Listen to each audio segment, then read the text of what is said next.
Hello, hello, hello. How is everyone doing? Another week, another episode. This is Stats Over Politics. As always, I'm Shaun Holko alongside my guys, Kevin Dent, Jaevon, Garry Singh. Let's get right into it. Kevin Dent. I think I said everyone's names. Hopefully I did. Anyways, let's get right into it with another episode of Stats Over Politics, episode number 45. And Kevin, we have a very special guest joining us on this week's episode. Could you do me a favor and introduce our special guest? Yes, sir. We have another Sutter basketball legend. Four-time league champ, four-time all-league Sac High basketball player, 2016 ESPN Top 60 prospect, Yay Area's finest mixtape. Yes, I said that right. Yay Area's finest mixtape. If you don't know, you need to get on YouTube. We have Christian Terrell, played his college ball at UC Santa Barbara, then made the decision like LeBron James to come home and bless us for a couple years. And now coming off his second season with the Stockton Kings. Ladies and gentlemen, we have Christian Terrell. Yo, how's it doing? Appreciate having me on, man. Yes, sir. Yes, sir. Yeah, man, appreciate you coming on. Nice. Sac High legend, Yellow Jacket legend, the Yellow Jacket Hall of Fame, by the way. Let's Oh, you know Andrew and Dad, Brian Tiller, and all them. Okay. Oh man, that's like grassroots with the organization there, like the people who started it from the ground up. Mm-hmm. Really appreciate you joining us today, Christian, as we got a lot to talk about on this week's episode of Stats Over Politics. We're going to get into the latest signings in the NFL as Ezekiel Elliott's headed to New England. Dalvin Cook is headed within that same division to the New York Jets. But first, we got a lot of basketball topics to get to, including learning more about our guy, Christian. So, Kevin, if you could get us started with learning more about Christian. Yes, sir. Toddy started it off talking about Sac High legend. Being a locally known, really good middle school guy, what made you want to go to Sac High? Well, first off, y'all, I'm far from a legend, man. I'm just a guy who enjoyed hoop. Hey, they put your name Happy up to make it out, man. It's a lot of people that I had in my circle, but coming from Sutter, wanted me to go to Sac High. Actually, going to Sutter was more like a culture shock for me because a lot of people know in Sac it's more of like an Asian schools. A lot of more of the Asian community goes there. So, everybody there goes to Kennedy because that's also kind of more of an Asian school. And it's kind of the sister school there in McClatchy. But going into high school, I knew it was going to be basketball for me. I mean, I played sports pretty much my whole life. Any sport you can think of, I played it growing up.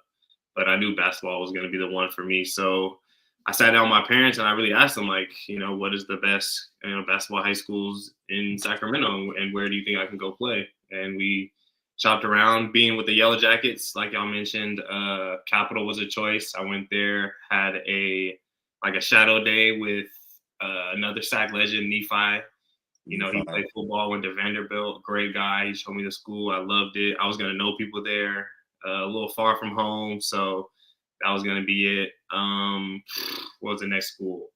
I think it might have been West Campus. I was going to say, yeah, that's what I heard. I didn't know if it was true, though. That's what I heard. And if I'm not mistaken, you need to take a test to go on the West Campus, right? That is true. Hey, Not me though. I didn't. I got some shit.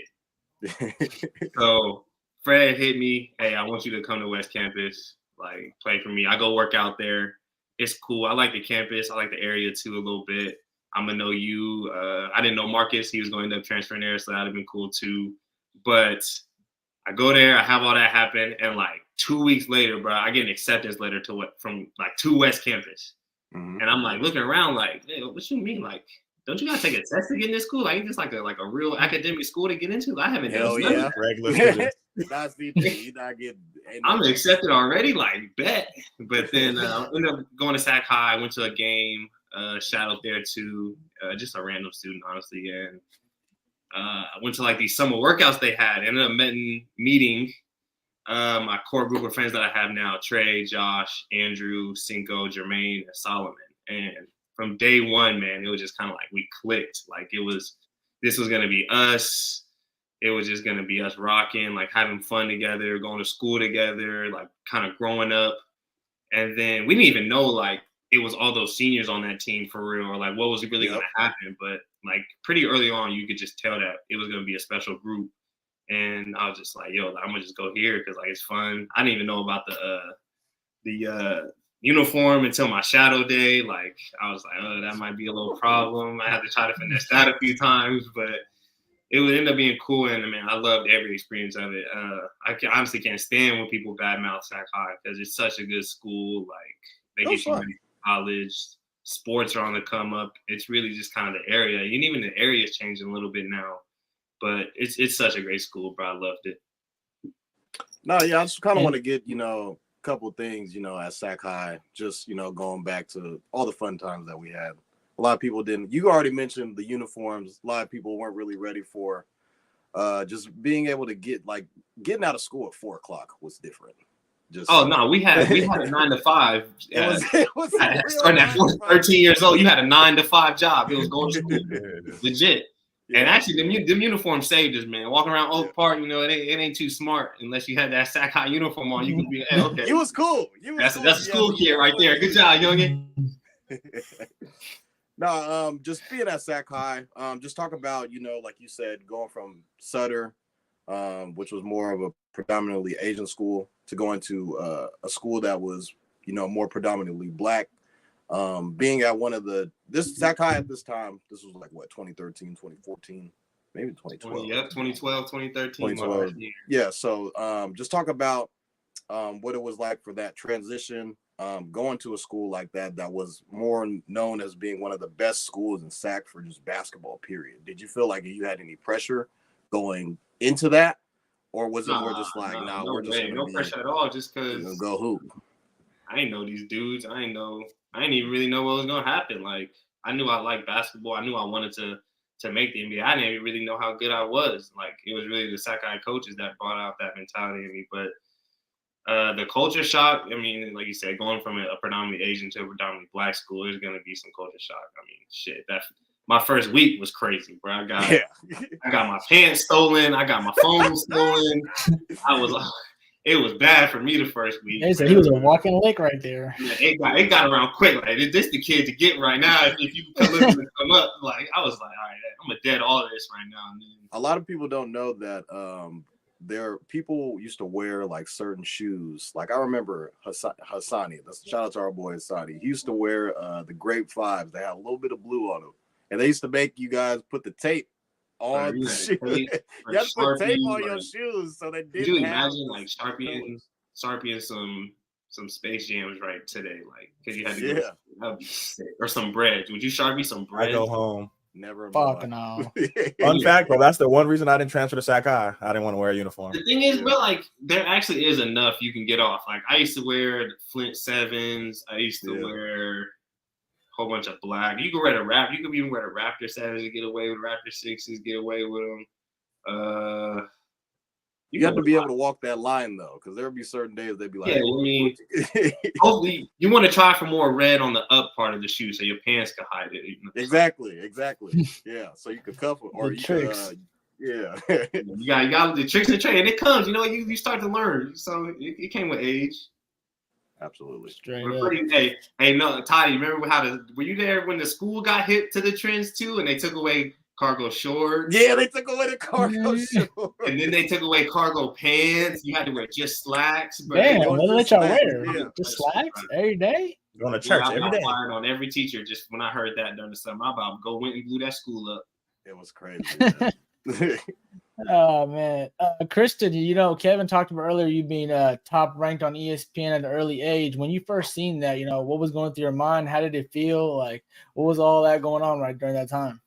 Man, honestly, bro, that was the best thing in my life. Like, clicking ESPN, like, we all watch ESPN from fucking birth. Like, yeah, we've been in front of that all of it. Like, so just seeing your name come up like on a ticker, it's like you said, seeing your name in the rankings and so high in the rankings. Like, my first ranking, I was 10 in the country, and I was just like, are you serious, bro? Like, I'm 10 in the country. I feel like I ain't even really played nobody. This is a dream to me right now. And then seeing everybody in front of me, it's like, damn, like, I kind of played him. I'm better than him. I could make up. What do I got to do to get here and here? And that's kind of when I linked up with Gus Armstead. Like, that kind of was like my bridge in the air. Seeing that, like, oh, now I really do have a shot. Like, top 100 get their choice of the pick of the litter when it comes to school. Top 10, like, oh, we getting a bag. I'm going to the league. So I mean, just seeing that, but the humbleness that comes with it. I've always been a humble person. I just tried to stay with the work, trust those around me. Like I wouldn't have been nowhere without those guys at Sac High. Like they honestly made me the player I am. Like none of me comes without them. So all of it to them and to my family and my coaches, and really just try to grind to become number one. You remember some of the guys in front of you? Lonzo was in front of me. Malik was in front of me. Malik Monk. Wally Hawkins out of New York. Went to Arizona. And who else is in that 2016 class? I want to say Josh Jackson was in that 2016 class. He was ahead of me. I missed some names too. Like I'm not gonna lie. This is the 9th grade. Mm-hmm. Yep, this is going in. This is my sophomore year. I think we found out like a couple minutes before we played Kennedy. Yeah, because I was playing shitty, and I think we might have lost. And Earl gave it to me. You're supposed to be the number 10 player in the country. Fucking rankings and this and that. That sounds like Earl. And it's like it's crazy. Like that first year is when we really took over our sophomore year. Like you want to talk about a shock, bruh. Like I've never been captain, leader, that nigga on a team. And you're like 15, 16 years old playing against like 17, 8. You're basically playing up on a varsity team against man. And it was just like it's like your parents just gave you the keys to like a G-Wagon. Was just like, oh yeah, here, take it. Like hey, be careful, no drive safe, none of that. It's like, hey, this is yours. Go have fun. Take it to the Sharks. And honestly, that helped a lot too. Just being able to be free, knowing that ain't nobody fucking with me really. So it's just mine to just have fun with. Yeah, most definitely. And we had a YouTube commenter named Angelo say, "No red and blue either. That was not allowed at Sac High. Even though red and blue together makes purple, which was the Sac High color. Which is crazy, right? No red or blue. y'all gonna use a color that need both, but we can't have either or. CT, you remember when I broke my leg and I was in the wheelchair? You was in a wheelchair for a little bit. Wheelchair, and I had to get my cast, and it had to be purple. No, it didn't. I had to get a purple cast. You lying? I swear to God, cast was purple. Are they still strict like that to this day? I would imagine. If not worse. No. Man, that's crazy. We get late. And so something I wanted to follow up on, Christian, given your Sac State days, because before we officially got started with the stream, you, Kevin, and Jaevon were joking about the high school days. And so I'm not going to ask specifically about when you played them, but just thinking back to your high school days, like, was there a specific rivalry within Sacramento that you just like got up for every single game? Like that was just special? And what was it and why? All right, I'm gonna give you our school, and I'm gonna give you my personal rivalry. So our school rivalry, Burbank, it's forever down with them. Mm-hmm. So you get into like Burbank, we talking like you can't even go to the bathroom by yourself. Like you might get jumped before the game, or you might get beat up. Something gonna happen to you if you go by yourself. But I mean, those games is always rowdy. They got a small gym, little just ghetto gym, janky rims. Dark. You just got like dark lighting, dark wood, and that light blue color.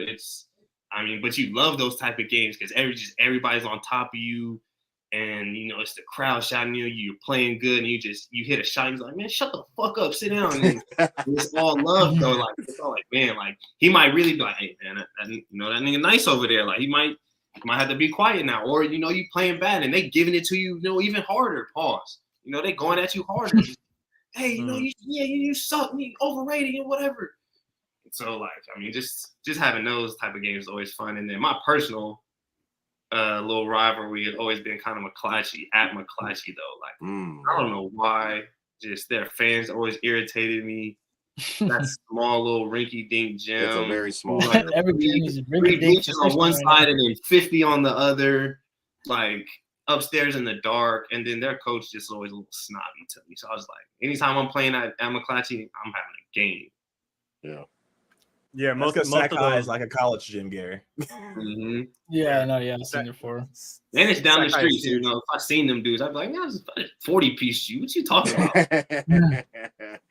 Why am I McDonald's, bro? some guys from Sutter also went to McClatchy too, so it was always.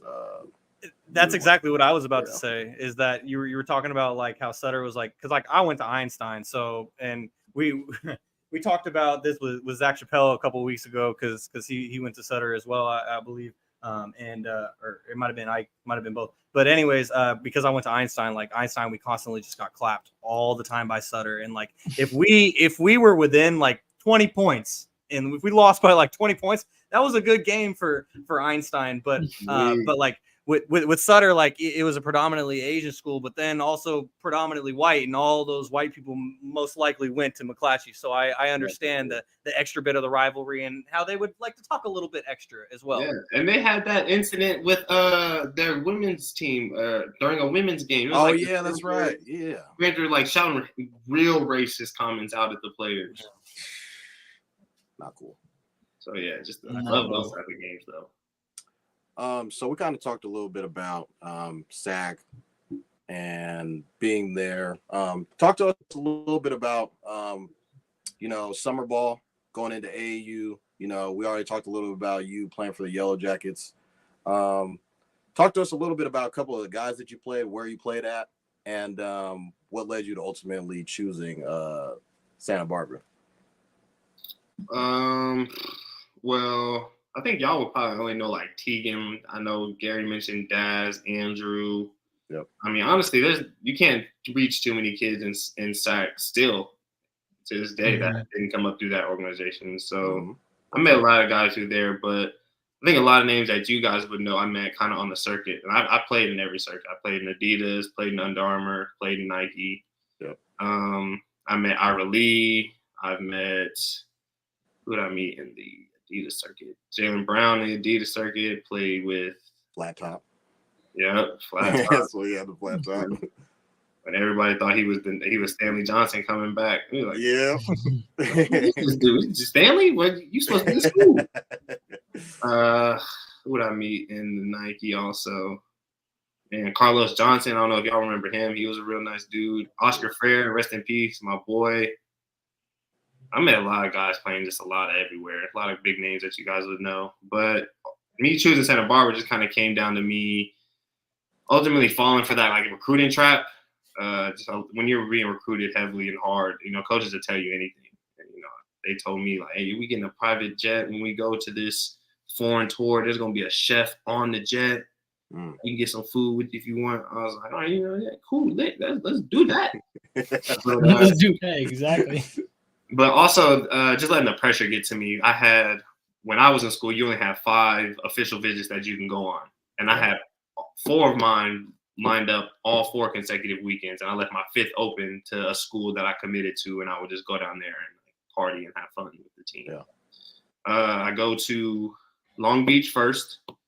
Have a great time. Noah Blackwell, he down there. Nick Abidefe, we had a little stint over there quick. Like in the area. And after that visit, they were like, hey man, we know you have other visits lined up. We pretty much want to know within a week kind of where we stand. Oh, they try to press you. Yeah. For that. Like, hey, your shit might not be here if you take too long. Went to Santa Barbara, had a great time there, man. Loved it there. Loved the coach, loved the team, loved the atmosphere. And then they said the same thing. Hey, a week after you leave here, we kind of want to know where we stand. So I was like, man, these motherfuckers talking to each other. I remember talking to my dad, like, man, what you think gonna happen? And like, but if you don't commit, like, your scholarship's gone. What you gonna talk? Like, what are you talking about? Yeah. And so I was like, man, I really like both these schools. I could see myself playing here. I got a good chance at, being a main player at both these schools. So I was like, I'll decide between these two. Ended up committing to Long Beach first. I called the coach up and was like, hey, I'm going to commit. He didn't answer it, so I left him a message. Yeah. And then I slept on it, went to school the next day. And then all day during school, I was like, man, I really vibe with those Santa Barbara dudes. Like, Long Beach guys, I kind of only know Noah. They were kind of, iffy during the workout, wasn't really focused. So I think they're more about hoop over here.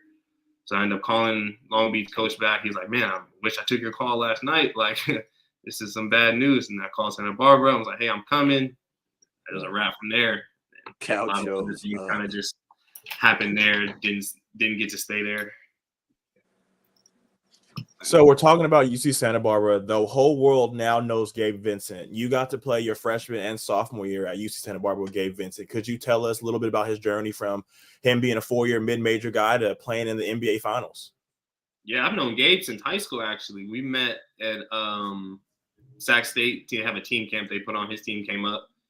And our coach came up to Earl, came up to us and was like, hey, this guy over here, he can play. Like, his team's shit, but he can play. Like, he's about to go to UC Santa Barbara. And I was like, all right, cool. We ended up smacking him because, he had to guard Solomon. He's the tallest player on his team, but ended up still having like 30 or whatever. Yeah. And then at my recruiting trip in Santa Barbara, he was my my chaperone, kind of my player person that I stayed with, because we came up through soldiers, not together, but through the soldiers. So we kind of had that relationship. And with Gus, he would come back here and work out, and I kind of knew him a little bit through there. But man, let me tell you about that dude. Like, that's an inspiring person right there. Like, there's nothing about Gabe that is, phony or fake. He's gonna let you know from day one how he is, what it's gonna be, and that's how it's gonna be for him, because everything for him is just locked into how can I progress in this NBA. Like, you want to talk about a player who like shows and defines what it takes to get to the NBA, like you said, from the mid-major, and it's Gabe. Like, when I watch that dude work out, no wasted movements, no wasted rep. Like, there's no bullshit. He don't like people coming to film, take pictures of him. Like, if you look at his Instagram, he don't got working out photos like that. Like, it's all game.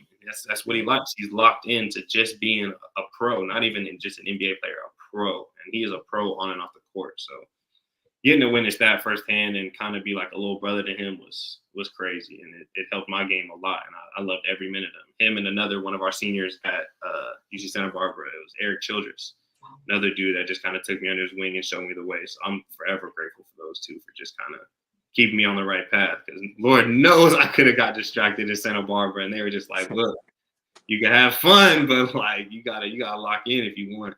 And they gave me that confidence to kind of go be that player. Christian, I was about to ask you, know when you, the whole transfer portal thing, so when you come to Sac State, what made your decision to come to Sac State and come home, like mentioned, pull LeBron, like Kevin said earlier, and want to play for Sac State? So break that down to the people who want to know. The brutal truth, brother, them was the only motherfuckers taking me. They was the only D1 that was willing to take a chance, because I technically had 2 years of school, or 2 years on the court for 1 year of school, so they could only pay for one. So they were like, we really don't want to, pay for another, year of school for you if that's it. So everybody else that would recruit me early when I entered that transfer portal dropped out. I was like, fuck, bro, I'm about to have to go JC, D2. Like, now my route's even harder because my numbers aren't great coming out of UC Santa Barbara, and like I'm not a winning player. Like, my freshman year, we won 6 games. Like, that was my contribution to UC Santa Barbara as a main player, was a 6-game win year. And so, it was kind of just like, am I going to even get to play basketball anymore? So that doubt kept in. I got a little depressed, I'm not going to lie. Like, that depression set in. And I was just like, every night, we're just like, man, I'm up thinking, am I going to do this? What's my plan now? I don't even got my degree yet. And then luckily, Coach Cass called me up. He was like, look, this is how it's going to shake out. You're going to have to pay for your first year or your redshirt year, and then we'll scholarship you when you can play.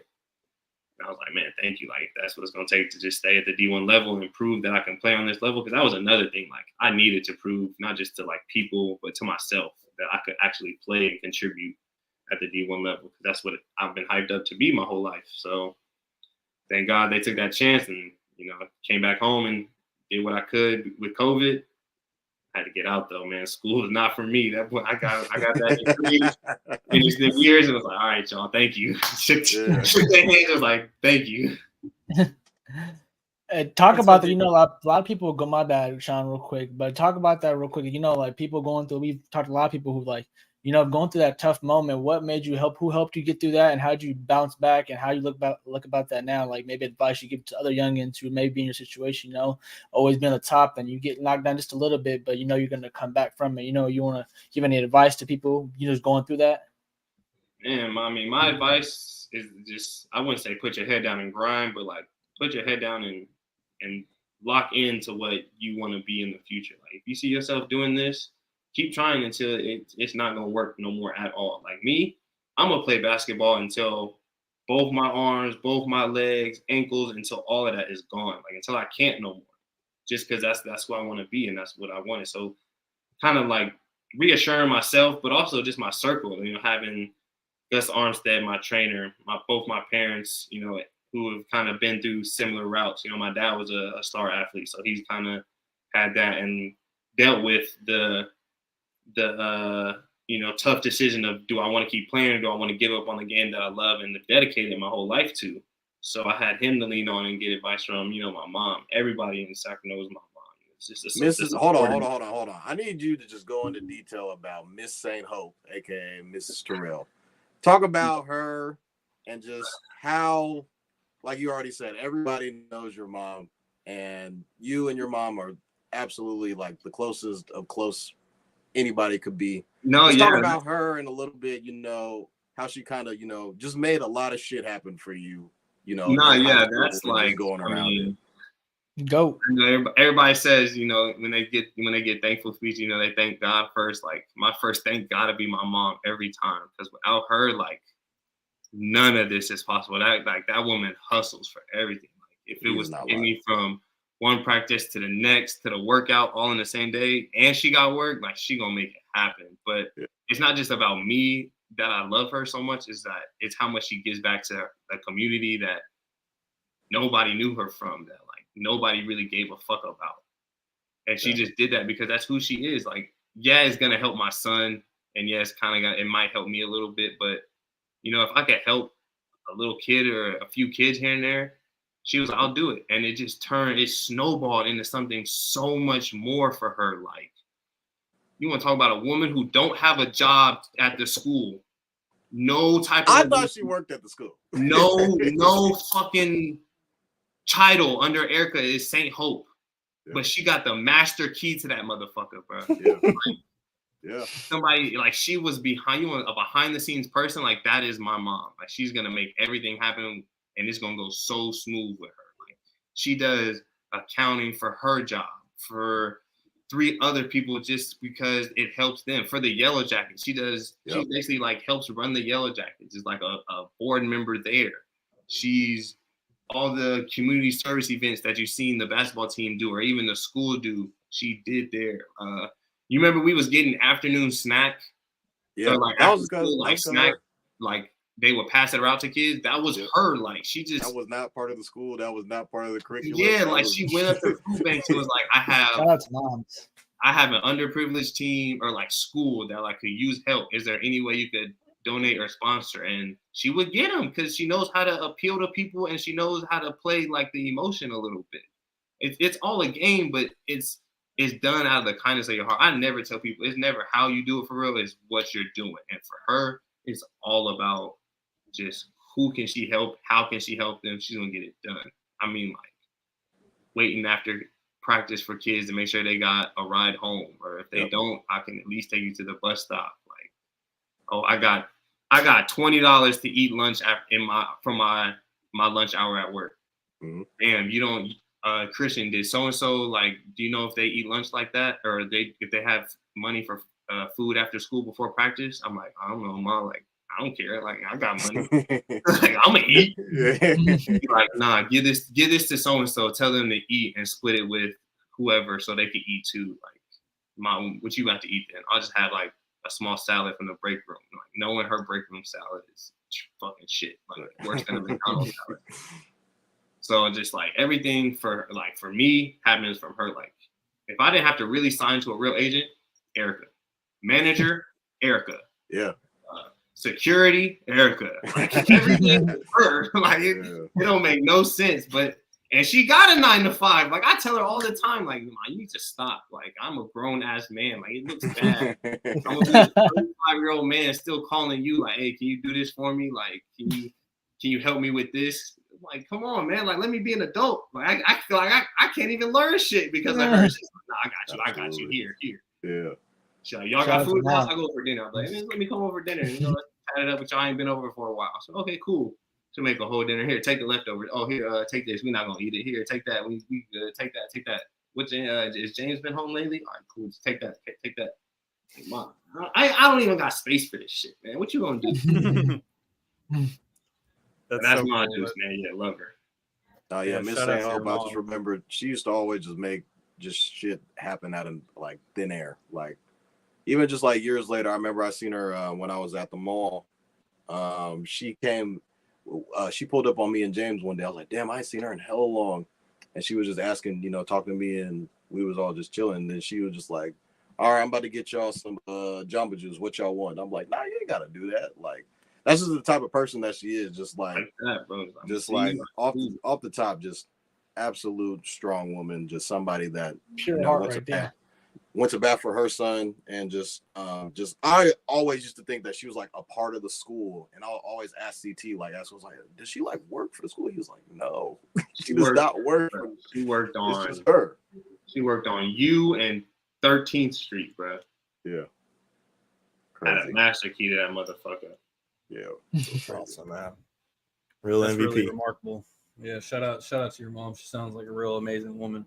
And so, just circling back to after you departed from Sac State, we talked about Gabe Vincent earlier, your former teammate, and I think Gabe Vincent's story is so cool for many reasons. But personally, when I was interning at the Sac B in 2020, I got to interview him like right after he got signed on the Heat, because like it was their first game back, and I was like, man, he's from Stockton at the end of the day, from St. Mary's, and so I was like, man, like we got to get a story about him. I didn't even anticipate that he was going to go on to do everything that he has. And so his story is so cool. But talking about Gabe, I mean, when you decided to move on from Sac State and turn to your pro career, and then you eventually got to the Stockton Kings, did you kind of look at the model that he kind of left behind, going from being on the Stockton Kings, really grinding, like he wasn't even a starter at one point, and then he worked his way up to being a starter. Now he worked his way up to being a two-way player,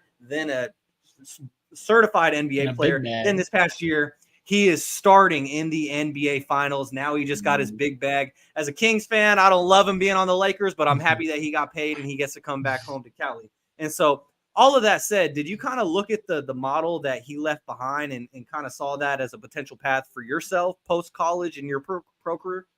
I say yes and no a little bit, just because like we're in the same agency, so that's kind of like our agency's model. 2-3 years in the G, try to just get the most out of that. Like Gabe did. He went from I think like 6 points to like 22, most improved that year. Gets the two-way with the Heat, playing with Sioux Falls, is balling in Sioux Falls, is balling when he's on Miami. So they're just like, nah, we'll just keep him on the big team. And then, like you said, starting to the finals. So. I saw like just that path that I could take, that it could be 2 or 3 years in the G, having to really grind it out, starting from the very bottom of the totem pole again to what possibly could be. But I knew that I'd have to, kind of blaze my own path and make my own way, just because that's how it goes in the G. It's the grimy league, not the Gatorade league, just for everybody who's watching. That's what the G stands for. So I'd say definitely like it was like 60-40. Like I could definitely do this. I could definitely do the same thing he's doing. It just would take boom, boom, boom, boom, boom. So did you see more opportunity for yourself? Because like obviously the long-term goal is to get to the league. And so like, did you see more of an opportunity for yourself staying stateside and trying to take that path rather than going overseas right away? Yeah, definitely. Just because, the G it's the NBA G League. So it's literally the next step right under the NBA. I'm in front of NBA eyes every day, getting NBA style workouts, NBA type treatment. I'll be able to, my body will be different because I'll have NBA people working on my body. So I definitely think the G League is the best route to go if you can make it, and if you do, and if you get an opportunity to play in it, you definitely take it, because like I said, it's that team's eyes right on you. There's no closer door besides the NBA to accept the G, so playing the G. Hey, Toddy. So Stockton Kings, talk about us, or talk about you, and a little bit of the competition that you played against. I can name guys off of just specifically the G League Ignite, like Dyson Daniels, Scoot Henderson, a guy that was just selected in this past draft. Talk about a little bit of the guys and competition that you kind of went up against, and a couple of teammates that you came across too as well. Yeah, I'm not gonna lie to you. The competition is just like the NBA. You know, we compete with them just as much. It's really just about, you know, it's a game of inches. It's, you know, right here and right here. Yep. But just getting to play around there is so much fun. And some of the guys that I've came across, like James Wiseman, you know, you get to see him come and pack out Stockton Stadium. Like, we never have maybe more than a couple thousand people in the gym, maybe. Yeah. He comes one game and it's sold out. Like, I've never played out in a sold out NBA style arena before. I've got to play Serge Ibaka, NBA champion. I was literally guarding him in the post. Like, my little scrawny ass is defending Serge Ibaka. I was there for that game. And I get a little block on him and I'm talking my shit. And he kind of just like, all right, little nigga, I'm going to show you. Like, I was like, next time I was like, hey, yo, come over here, switch, get this. But yeah, it's crazy, the competition level, the excitement in the G. You get to see in and night out. James Boatnight in Charlotte, getting to see him. Man, some of y'all might not remember Pooh Jeter being on the Kings. Talk a little bit about Pooh Jeter. Pooh old ass. Sacramento Kings legend. Pooh 42 still going, like, decently. He may not play so well in the half court. You know, he definitely settling for a jumper, but it's still nice, and he's still pretty fast, decent point guard. So, you know, you never know what you're going to see in the G, and that's what I like about it. Like, anybody, any given night can have themselves a night. Christian, I wanted to ask you real quick, how did your game probably grow? You know, like you saying, being around, like, top ranked players and things of that nature in the G League. How did your game grow? What have you seen your game get better at, and what you looking forward to, like, this season to get better at? My shooting definitely got better as I became a pro, just because it came with more reps. I got a little more detailed look. Doug Christie really helped me on my shot this past year when I did summer league with him, or not this past summer league, but 2 summer leagues ago. When I was with him, he just showed me the perfect way for my jump shot to be taken to the next level, and I just kind of stuck with the routine that he showed me.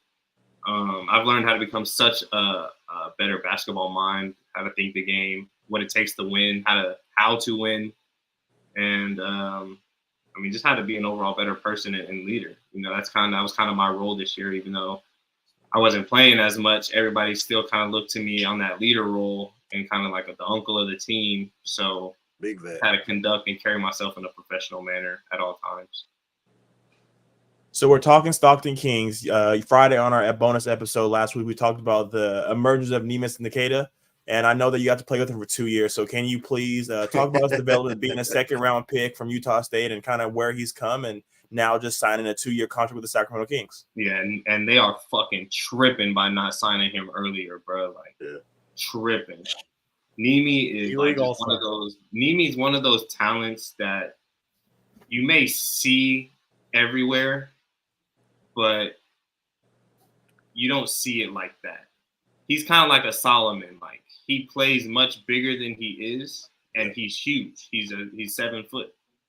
He crazily improved his jumper this past year. Like, can step out and hit a 3 consistently. It looks nice. I'm not even gonna lie to you. His form looks decent.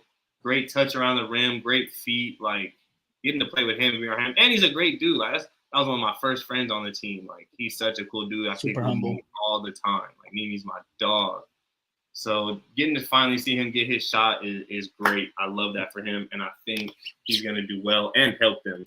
I do think he's going to help them a lot because he is just a big body. He's strong, and he don't care. He's going to go after it. He's going to go after it. Got some touch, too. I'm saying, he can hit, like, pick and pop, short roll, float, got that. Like, in the bag. Pick and pop, little 15-foot jumper, got it. Like, can also pick it up 1-2 steps, super extending arm, like, and just keep it straight and dunk the ball straight armed into the net. Like, it's sick seeing him play. It's freakish. And the thing that I think is really cool about Nimi too is, like, to my knowledge, he's the first player in the NBA from Portugal, like born and raised in Portugal. And so like they have like a really, really strong fan base. And like I'm really into the W. And so like Tisha Penicheiro, like she's from Portugal, and like she's been putting on for Nimi and representing him. And I'm just glad to see him get another shot with the Sacramento Kings. And we were talking about it on Friday's episode. It seems like it's kind of crowded now with Alex Len, Nimi. You got Nerlens Noel, who just came in as well. And so it'll be interesting to see who ends up landing that the backup role with the Sacramento Kings. Last spot, Y'all should have seen Nimi's All-Star votes. Yeah, that shit was sick. It was disgusting, the numbers. CT, I want to ask you one more question about another teammate of yours, Jordan Ford, a guy that you kind of grew up playing against. You guys had constant battles in high school. What was it like for him, another guy being from Sac, the Sac area, and then him being able to play on the Stockton Kings as well? Tell us a little bit about a couple battles that y'all had in high school, and then now being able to play on the same team. Just getting a battle. We actually played soldiers together too in AAU. So getting to kind of rekindle that relationship was on the court was great. I love Jordan. I love playing with Jordan. He's such a special talent as well. For an undersized guard, he knows how to use his body well, his speed well. Big hustler. And there's just no thinking when you're playing with him. You kind of just play off his instinct, and it kind of feeds into your own. And it's just, I love playing with him, though. And he's just a humble guy off the court too. Like just another guy who comes in, gets his work done. We'll joke around. We'll ask like just the nerdiest questions. Like I remember one time we're sitting in the airport. We're like both on our phones, like just kind of looking through Instagram, whatever. He stops and he just kind of looks at me. He's like, "Hey, CT, if you could have one superpower, what would it be?" I was like, "Bro, what are you talking about, bro? It's 6 a.m. I'm about to get on this plane." Like, but I was like, "Bro, I think I'm gonna fly or whatever. Like, just so I wouldn't have to get on this plane. I'll meet y'all wherever we going." And I remember another time he's like, "If you could only teleport twice, like, where would you use it?" And like that one really had me stunned. Like he asked those type of questions all the time. Yeah. And he's goofy. Yeah, people wouldn't know that from him, but he's just a goofy kid, and it's fun being around him. I love my guy Jordan. Apparently, he's a chess champion. Yeah, he's a child chess prodigy. Yeah, that was a stat to hear about him. So. Yeah, I absolutely love those questions as a journalist myself. And shout out to Joe Davidson of the Sac B who put out that story about Jordan during the summer league about his chess history in the past and how much of a whiz he was. So it's forever Joe K for me. It's all good. So Christian, we have a couple things in Sac. Are you from Sac now reporting about Sac basketball or Sac sport, my name? Come on now. So Christian, we have two recurring segments on this show, and one of them is Kevin's segment. So Kevin, if you'll do us the pleasure of getting us started. All right, Chris. We usually got some cool music, man, but TikTok was hating on us. They were giving us a lot of copyright, so we had to just go to no music. So feel free to, drop a cipher, if you want to beatbox for us, do whatever you can. So, Gary, I've been thinking about you when I made this question, so I'm going to come to you first. Fact or cap, Aaron Rodgers and Garrett Wilson will be the best quarterback wide receiver duo this season. Oh, that's cap. That's cap, Kev. I don't even think about that one. I could think of it's Kenny Pickett and George Pickens. Nah, I ain't gonna be that crazy with it. I ain't gonna be that crazy. But I still would give I think I'm gonna still give Tua, and I'm gonna give Miami Dolphins some love with Tyreek Hill. Just because Tyreek Hill's greatness, I think he should be up there above them. I just gotta see Aaron Rodgers and Garrett Wilson first. I haven't seen it yet, Kev, so I can't give him just that. No way, no how, no yet. Cap on that one, easy. All right, Toddy, I'm coming to you next. Fact or cap? Are Garrett Wilson and Aaron Rodgers going to be the best quarterback wide receiver duo in the NFL?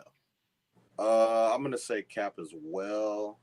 I don't think Tua and Tyreek are, because I don't think Tua is a top quarterback in my opinion.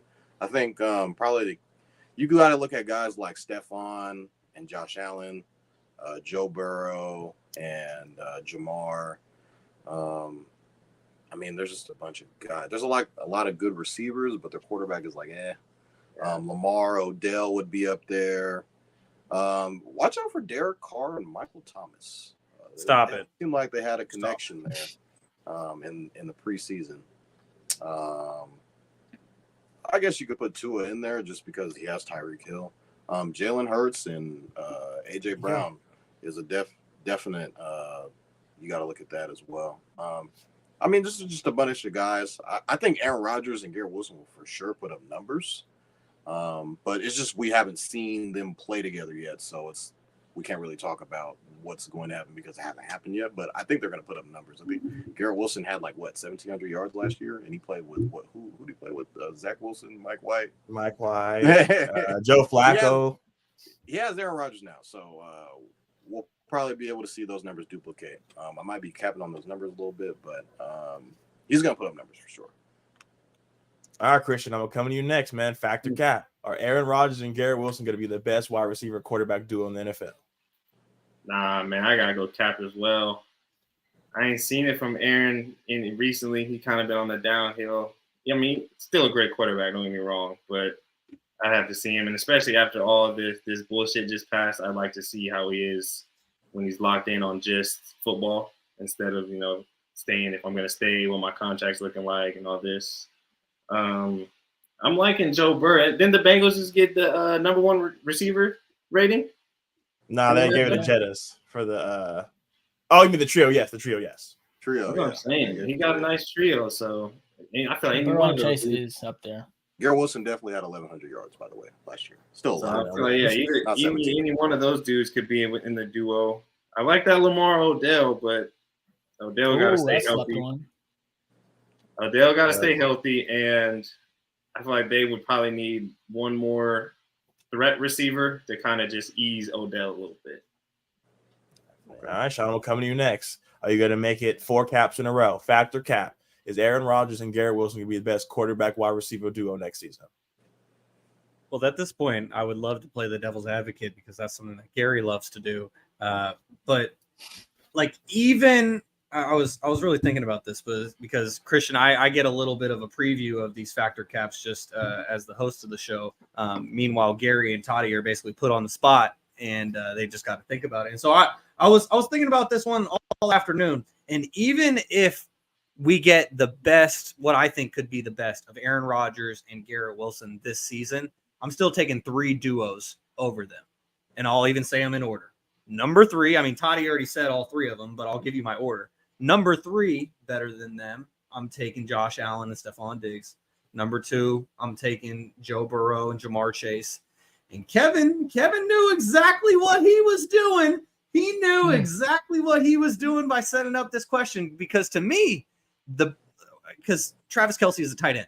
So obviously Mahomes and Kelce, that's on an island. That's the real best duo, to be honest. Obviously, and that's why he worded this very, very carefully, I was thinking the same QB thing. Wide receiver duo. Kevin did this on purpose. And so to me, the best QB wide receiver duo in the NFL after what I saw last season is Jalen Hurts and A.J. Brown. And so this is cap. No, even if they maximize their potential, I'm still taking at least Jalen Hurts. It could be, though, at the end of this year. But we just haven't It could be. So. Let me ask you, y'all don't think that Josh Allen and Stephon are kind of fizzled out? You don't think that's kind of I think this that's year. Why I put him at 3. One. Yeah, Stephon is, I guess just media-wise, people are saying that he's this and he's that. But I feel like him internally with Josh Allen, the relationship that they have is set. I feel like he's the number one guy there. So, I mean, I feel like there's not really a disconnect, really. The numbers are going to show on the field when they do play and the connection that they have. So, a lot of people are kind of thinking that Stephon might be a guy that asks out, but I mean, Josh Allen is one of the top NFL QBs.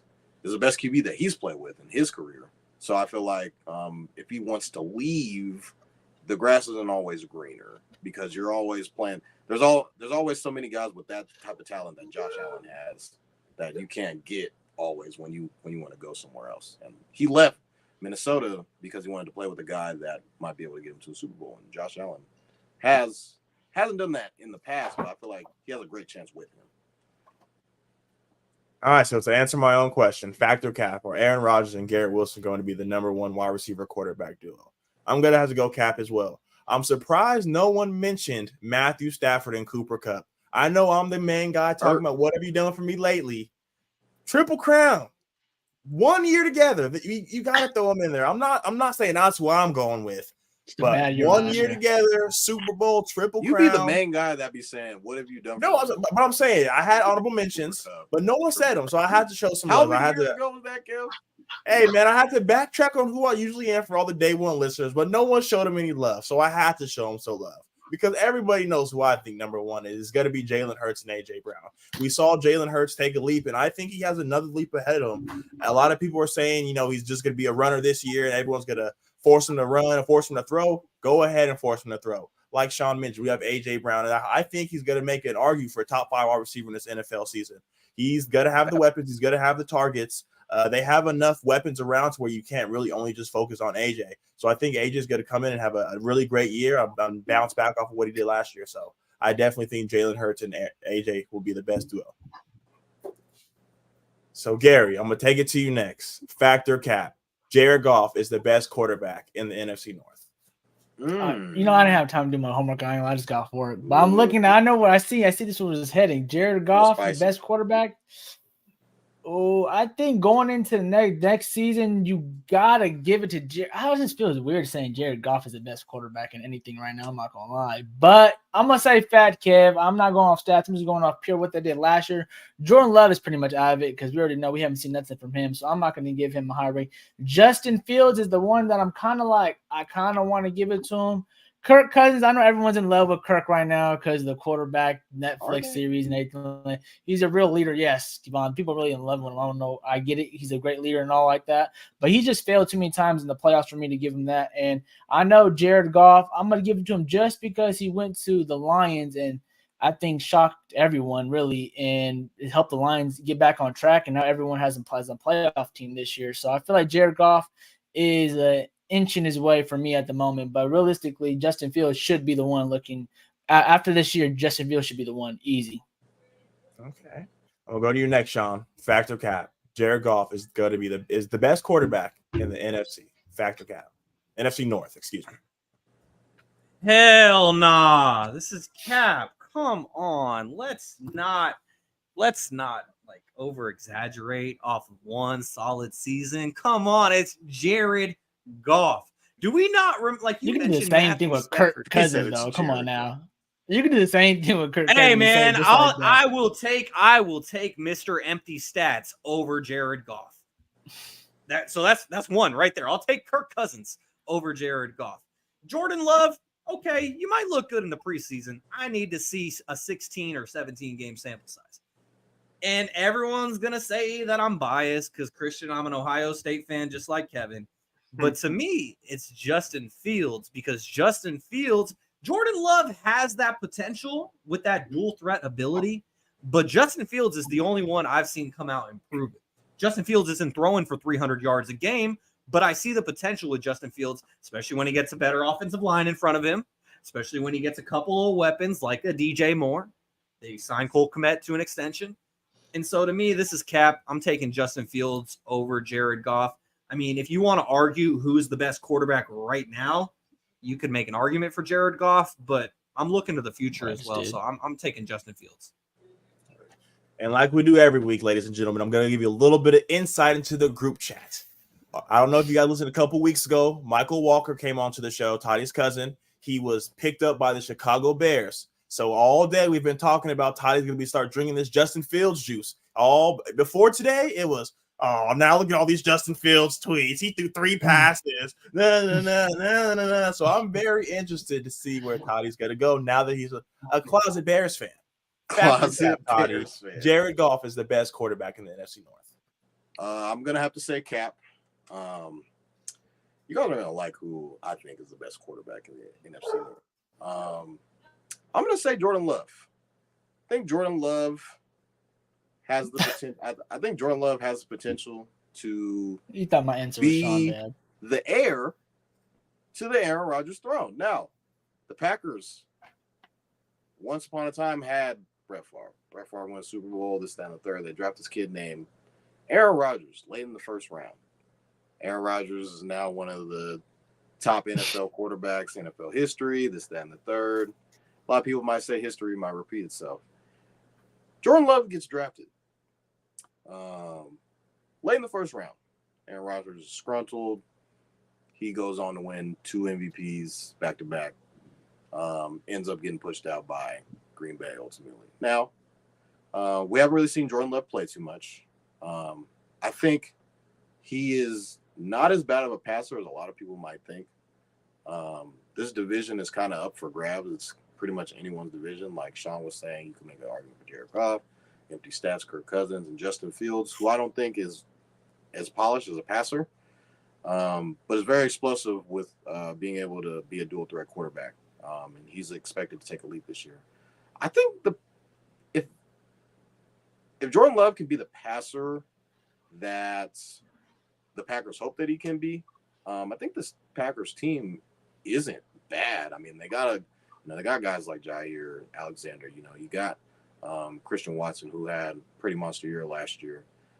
Aaron Jones, obviously, being a dual threat, being able to run the ball, catch the ball out of the backfield. So LaFleur is going to have to be able to show that, he is one of those guys that came from that then Redskins offensive coordinating or offensive, background from having John Gruden to having Sean McVay, Kyle Shanahan, and LaFleur was also on that staff. So he has to be able to come out and prove it and be like, hey, this is the offense that we'll be able to run. And I think it's gonna pan out. I think the Packers are gonna shock a lot of people and kind of just dismay them because Jordan Love's the quarterback, but I feel like he can run the offense and make it happen. So I'm gonna say Captain. I think Jordan Love's the best quarterback in the division. There we go. All right, Christian, I'm going to come to you next. We're going to switch it over to basketball. So I got a hard-hitting question for you. Fact or cap, Carmelo Anthony had a better career than Paul Pierce? Tough. I've heard this argument, bruh, and I've actually given some deep thought about it. If you're looking at their actual careers and what happened, yes. Melo has the numbers. He does have numbers, but winning, ring, is kind of the truth, kind of how he was the man of that big three in Boston. Like, there's no denying that. Like, so anybody gonna give it to a leader who's won and basically not willed his team but carried his team to a championship. So I'm saying fact, bro. Career wise, yes. Like, Paul Pierce's career looks better. Melo is the better player and his game looks better and all of that. But if you're looking at career, I'm saying fact. All right, Gary, I heard you shouting out, so we're going to come to you next. Fact or cap, Carmelo Anthony had the better career than Paul Pierce? I'm like where Christian's at, where I do feel like when I was thinking about it right now, like Paul Pierce, like they're going to give him the nod always because of the ring, like he mentioned in 08, and also him also going all those battles against LeBron, like when the Heels days and things of that nature, going against Kobe. And, Melo was on that path too, where, he had to face Kobe early on too to try to get down. But then again, Christian, I'm not going to lie, Melo ain't never had the help that I feel like Paul Pierce did. So overall career, I think I'm going to have to say fact. I think Carmelo Anthony, as this is stripped down, like not all the stuff that actually is going to help Paul Pierce win the argument, to be honest, with all the rings and things. If we're just talking about like better basketball player, okay, we both know their defense is probably neck and neck, to let's be honest. But in bag-wise, Paul Pierce played a little better defense than Melo. You think a little better than Melo didn't know what defense was. Yeah, Paul Pierce I don't know. Paul Pierce too sometimes had those times too where like we got to get it. Like, there's a difference between trying to play defense and sucking and not playing defense. That is true. Okay, I get it. Melo knew that he wasn't good, so he wouldn't even attempt. He's throwing Kenny Martin on them. He's staying away. Just like, let me just worry about the buckets on this side of the floor. So I think I just want to give it to Melo. Think that fact he's a better player just because of overall stats, and also not just obviously the winning's going to give it to Paul Pierce, but I think as when you just strip that away, I think that at the end of the day that he just has a better career because he has just a better overall basketball player. Like his bag, I feel like was way deeper than Paul Pierce's. Don't get me wrong though, Paul Pierce did his thing in the playoffs where it counts, and like that's probably what I think. I probably got a little biased. I ain't gonna lie on this one. Melo just been my guy as a kid, and I just feel like Melo has always been better than Paul Pierce throughout this whole career. Like if you go through like all, I bet you they're all defensive team, not all first teams, all overall first teams and all NBAs. I bet you Melo probably got more. I didn't look at the stats, but I'm pretty sure he got more. So I'm gonna go Melo is a better overall career. Even that one shiny piece in 08 makes Paul Pierce, everyone loves that ring, bro. The ring is the thing. And I think that's the problem with this argument is when you say Paul Pierce, everybody immediately thinks like 05 and after. Like, y'all got to remember, Paul Pierce was a boy when he was younger. Like, his game looked nice, and he was pretty athletic. And they were just losing real bad during that time. Before they got the big three, they was not winning. Yeah, that's what I'm saying. He was just a loser. So, I mean, but I'm still going. Yeah, but Melo, that's the thing, though. Melo was still, doing his thing basically by himself. I know J.R. Smith. That was a young buck J.R. Smith, and you know what I'm saying? So, even old AI, that was old AI, too. So, it's like those years he was really carrying the league's all-scoring title and everything. So, I just feel like he just had a little more in his play and a little bit more in his bag. Really? Even with, like what year was it that Denver and Lakers series in the Western Conference Finals? They were just going 07, wasn't it? 2009? 9 or 7. It was like 2009 Nuggets Lakers. I think they might have actually played in back-to-back years in 08 and 09. It was either 08, 09 or 09, 010. But they played in back-to-back years. You don't think that Nuggets team was nice? You don't think they were nice? It wasn't Kevin Garnett and Ray Allen. They were nice. Nah, I can't let you disrespect that Nuggets team. The Nuggets team was. And he was just Kobe. That's just Kobe prime time. AI, JR, Marcus Camby, Kenyon Martin. I feel like the coach kind of fucked that one up. So it was George Karl was pretty much. I think they talked about that. Oh shit! He was shit for Sac. I'm kind of like going back and listening to a bunch of the guys that were like on that team. In all of the interviews, they're all saying that George Karl fucked everything up, and that they should have beaten the Lakers. That Denver team was cold. So. All right, Shaun, I'm coming to you next. Factor cap. Carmelo Anthony had a better career than Paul Pierce. Well, so first of all, I've had like 6 straight caps. I will just say for the record, like dating back to last week, it was 4 caps for me last week. I've had 2 in a row so far this week. And the streak will come to an end because this is a fact. Carmelo Anthony had a better career than Paul Pierce. Let me tell you why. Again, I'm cheating a little bit because I got some extra time to look into this. Everyone wants to talk about 2008. Everyone wants to talk about Paul Pierce, Finals MVP. He got a ring. Congratulations, Paul Pierce. No one wants to talk about Carmelo Anthony winning a championship in college at Syracuse in 2003, like the legendary career of Jim Boeheim. I think that was Jim Boeheim's only championship. Maybe he had 2. I'm not that versed on college basketball, but it was one of few for Jim Boeheim, led by Carmelo Anthony. Okay, so Carmelo gets a championship in college. And then you look at his international career. Paul Pierce played in 1 FIBA World Cup, didn't win a ring or didn't win any gold or anything. Carmelo Anthony is a 3-time Olympic gold medalist. Should have been 4, if not for the 2004 Athens games when they took the bronze. And so you add those team championships, even if it's international, even if it's college, Carmelo is a college champion and he's a 3-time Olympic gold medalist. To me, that means something. Then you look at the individual accolades. Okay, they're both 10-time All-Stars. Carmelo, he made the All-NBA teams 6 times. Paul Pierce did it 4 times. And then you look at just the numbers because they both played 19 years. Carmelo Anthony averaged more than 3 points more per game, or nearly 3 points more per game, as Paul Pierce had 19.7. Carmelo averaged 22.5 in his career. You add that up, it's about a difference about 2,000 points at the end of the day when you have them as the NBA scoring leaders. And so to me, adding all those things up, Carmelo Anthony had a better career than Paul Pierce. And Paul Pierce is the truth, but the thing about Paul Pierce is he is probably the most insecure Hall of Famer of all time. No cap. Only thing about Paul, too, he's a scorer. So it's like Melo was better at scoring than him. It's not like he was a passer out the post. He's not like, you know what I'm saying? It's not like he's a lockdown defender. If he had any of those things, I feel like we'd be going for, Paul Pierce easily. If he's added one more dimension to the game. But go ahead. All right, Tony, we're coming to you next. Factor cap. Carmelo had a better career than Paul Pierce. I think it's pretty close. All NBAs, Carmelo has the advantage. 6-4 for Paul Pierce, from Paul Pierce having to his 4, Carmelo to his 6. I think Carmelo was the more gifted player. I think that's kind of what this. There's like it's kind of a weird way to word this question. Who would you rather have?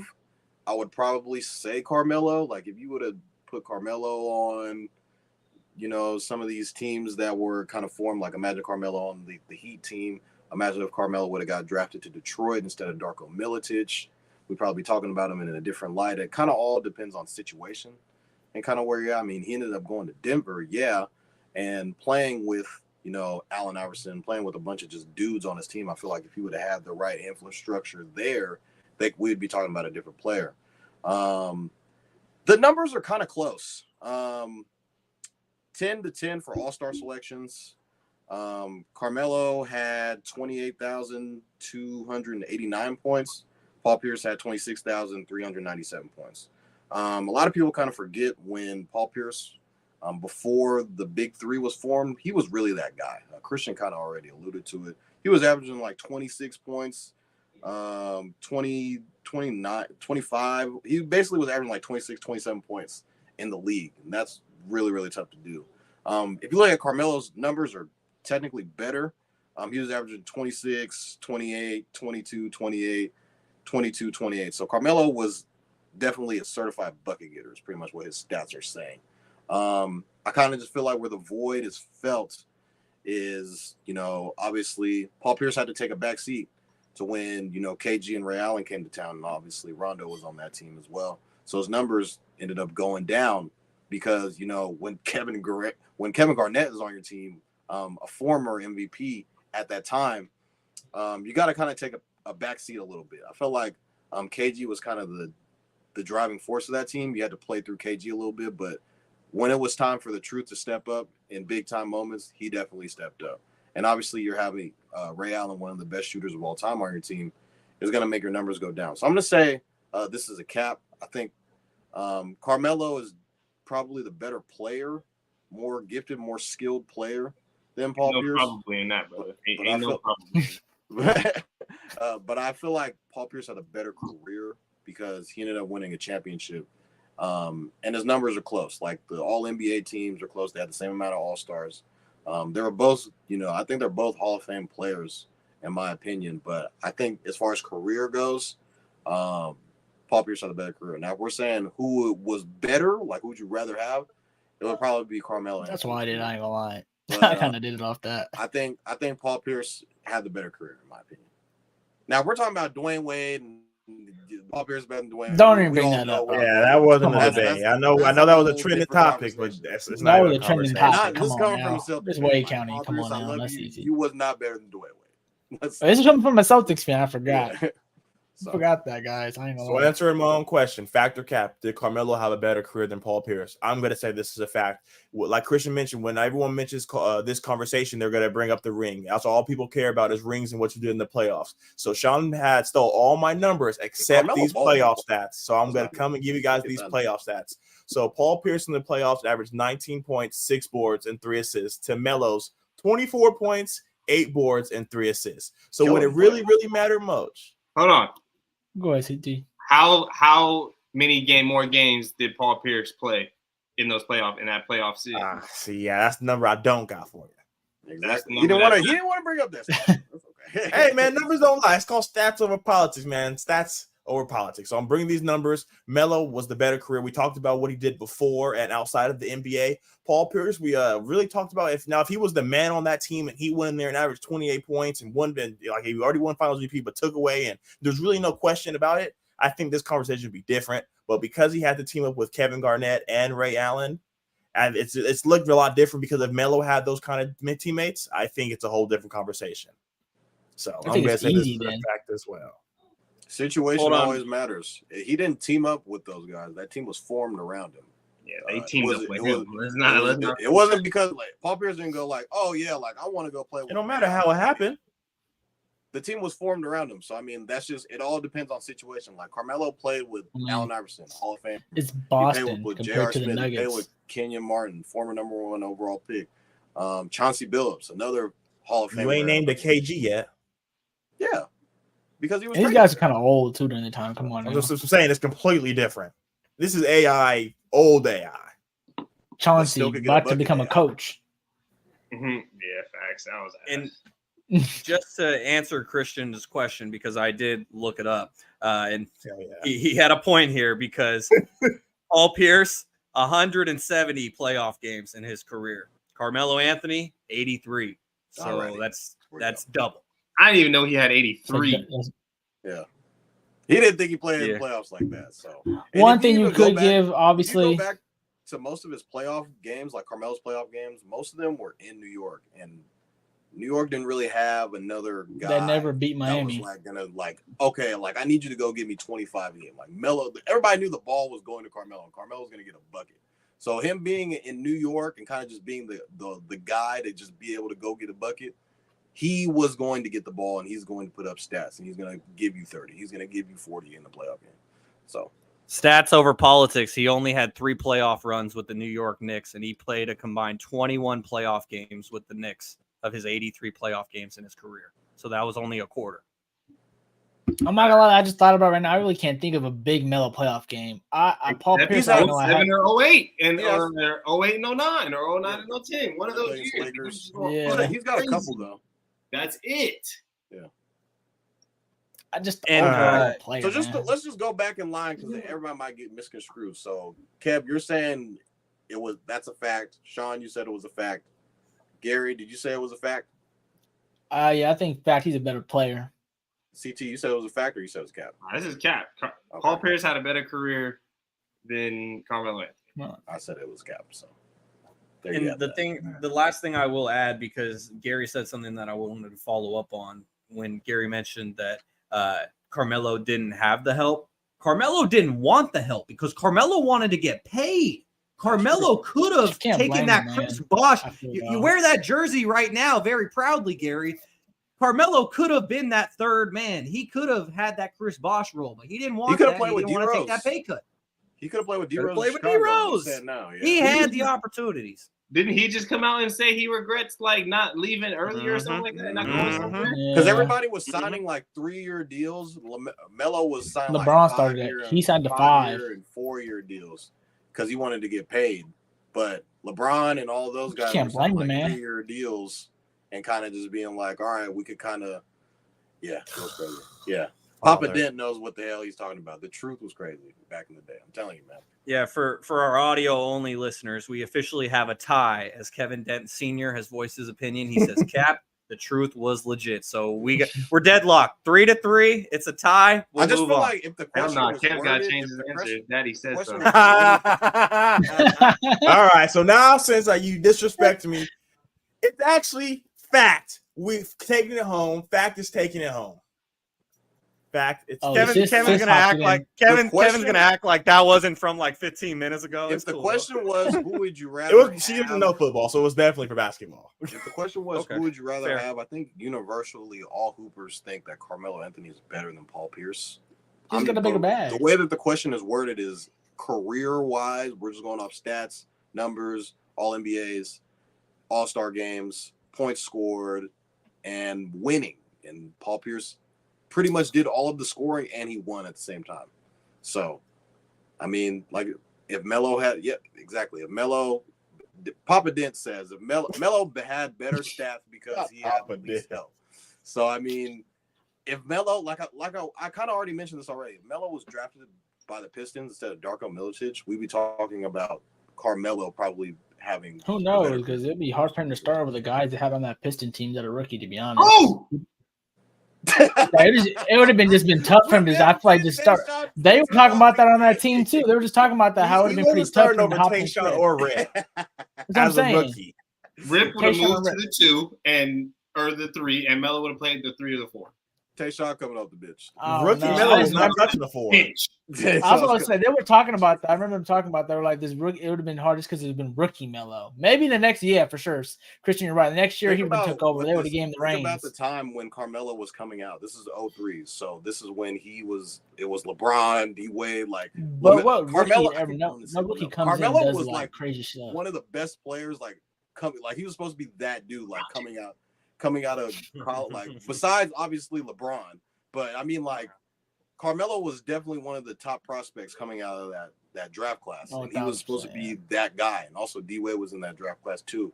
So slept on. I mean, Carmelo would have won if he would have went to the Pistons. We were talking about a different guy. So we're on the NBA wave. We're going to keep it for the last factor cap of the night. Christian, I'm going to come to you for being an amazing guest for episode 45. Factor cap. Austin Reeves will be a better player next season than Jalen Green. Ooh. I know you've been seeing the stats. That's why those. Where's Jalen going again? He's with the Rockets. Josh got traded, right? Yeah, Josh got traded. Josh got traded. I think. They got Vanderbilt, Fred there too now too. So in Houston. Damn. Yeah, not cap. just because Austin's not that. He's that cooking guy. on USA right now. I ain't gonna lie. That's USA. And it's is he on the B team? He's on the B team, ain't he? No, he's on the A team. Yeah, 18, yeah. I JG see him on on the B ESPN team. highlights. Nah, yeah, still cap. Austin, because he's not gonna do what he's doing right now with the Lakers. He might be coming off the bench. Jalen's gonna be starting, and Jalen's just like a premier player. Like he loves to perform. So yeah, cap. Jalen Green gonna have a better season. All right, Shaun, I'll bring you next. Factor cap. Austin Reeves will be the better player next season than Jalen Green. All right, well, I guess it's time for me to start a new cap streak because this is cap. And to me, I'll just keep it simple. Jalen Green has potential to be the number one option on the Houston Rockets. LeBron James, Anthony Davis, they're going to have something to say about Austin Reeves being the number one option. And so I don't think that Austin Reeves will get the opportunity to be better than a Jalen Green. Like if Austin Reeves went somewhere else. They just signed him. What you mean? All right, they gave him the bag. But Fred do take a lot of shots. Yeah. Fred don't look like he's the number one player. He gonna put it up. All right, Toddy, I'm going to come to you next. Factor cap. Austin Reeves will be the better player next season than Jalen Green. I'm going to say cap. You guys know JG is my guy. I don't even know if this is going back to Shaun and Vaughn that I used to talk about JG a lot. I think he all the time. I think you talked about him when he was on G League Ignite, and I had no idea who he was. Prolific prep. He's that guy. I just think, first couple of years, him being on a young team, and then just them being kind of just trying to basically like a bigger AAU team, but just in the league and just on how young they are, just a bunch of young guys that they have. I feel like all the changes around them, getting a Frank VanVleet, Dylan Brooks, obviously he's not, as everybody portrays him in the league and what he's kind of perceived as. And then the hiring of Ime Udoka is going to up his game just tenfold. We kind of saw what Ime did with JB and JT in Boston. They went to the finals in the only year that he coached. I'm not saying that the Rockets are going to the finals, but I feel like JG is going to definitely take a jump in his game. With Austin Reeves, Shaun already mentioned it. You have guys like LeBron James, probably one of the top two greatest players of all time. And obviously having Anthony Davis, a guy who just signed for $160 million extension, which annually would work out to about $60 million a year. So Austin Reeves did sign a new deal in this offseason, but I feel like he would be the third option on the team versus Jalen Green kind of being the guy on a team. So I think Jalen Green's probably going to have the better year next year. That's saying a lot because Austin Reeves was, a top 3 player on a team that went to the Western Conference Finals last year. All right, Gary, I'm coming to you next. Factor cap. Austin Reeves will be the better player next season than Jalen Green. Excuse me. Yeah, I'm going to have to roll with all you guys right now. It's pretty much obvious to me, too. I think it's cap. I think Jalen Green's going to have a better season next year. Like Shaun mentioned and Christian mentioned, he's going to be the number one option on the team. So he's just legit going to have more opportunity than Austin Reeves. Austin Reeves, though, I do feel like he's going to be killing it in his role. Like his role that they've created him on the Lakers right now is a perfect role for him, even though people like him, people not noticing too. D'Angelo Russell, I feel like is going to come back next year. And, you know, he had a great year overall. I know he just wasn't good in the playoffs. Christian, he wasn't good in the playoffs that last round. Gabe started. But he was doing real good all that. 35 games in. If D'Angelo ain't picked it up, Gabe taking his spot. Yeah, okay. I can see that happen because Lakers ain't got time. Lakers ain't got time to play around, so they for sure got to make sure their point guard situation can hit threes and can play defense. So I can see that happening too. But I just feel like the opportunity-wise, it's just going to be easily Jalen Green. I just overall think he's a better player right now than Austin Reeves. But that's no knock on Austin Reeves right now. We all know his story from made it where he made it from, and to get the bag he got now with the Lakers, just congratulations to him. But like Shaun mentioned, they're grooming Jalen Green to be the number one option. So hopefully he can, keep flourishing that role and keep getting better because she's literally been getting better every single year. It's just like Vaughn mentioned, they literally got an NBA AU team on that team. Like literally all the young guys. There's no vets, so that's good this year. They brought some vets in the offseason to kind of steer the ship right Coach over there. crying in the locker room and shit. He's gonna be what James Harden was for them. That's what they're grooming him to be like. Mm-hmm. Just not the same game. Not the same game, but be the same. Hold on now. James Harden won 2 MVPs in Houston. Or he won an MVP in Houston. So. I mean, I don't see Jalen Green being an MVP really, but I mean just for that team. He's gonna be their scorer, their everything. Okay. Damn, ladies and gentlemen. I hate to be that guy. Okay. Factor cap. Austin Reeves will be a better player than Jalen Green. I'm going to say facts. We're not talking about what the Rockets did this offseason. Bringing in Dylan Brooks, he's a shot chucker. Bringing in Fred VanVleet, shot chucker. Drafting Amen Thompson and rookie Cam Whitmore, they're going to want theirs. Jabari Smith is due for a sophomore jump. Sangoon's looking to get his. They have a lot of mouths to feed over there. I think Austin Reeves is going to come in and only do more. In the regular season, he averaged 13 points, 3 boards, and 3 assists, shooting 40% from the 3 and 50% from the field. In the playoffs, averaged 17 points, 5 boards, 5 assists, and upped his 3-point percentage to 44%. When the lights are the brightest, Austin Reeves is going to come to play. I know Jalen Green is meant to be this second. He was the second overall pick. He's supposed to be this. He's supposed to be that. And Austin Reeves wasn't any of that. I think Austin Reeves is just going to be the better player. He has the better players around him. And he's like, I don't know, I believe Shaun might have mentioned he was the 3rd best player on a championship team that went to the Western Conference Finals. Coming off of that, coming off his USA experience, I only think it's going to continue to make him flourish. And I think next season he's going to show, and we're going to be able to revisit this when I get to call you guys and be like, damn, Austin Reeves, huh? How many more points do you see him averaging then? I know. I'm about to say, he can squeeze out. He's not going to get 20, is he? 13 and 7. He can average 19. No. 19? Oh, on that team's going to be tough. He averaged 17 in the playoffs. That third guy, that Lakers team, that third guy is going to keep rotating. Like, we just mentioned all the guys they got. We just mentioned Gabe. Yeah. He came on late, though. Now we know who Austin Reeves is. Now we get 82 games of Austin Reeves. Now, shoe deal Austin Reeves.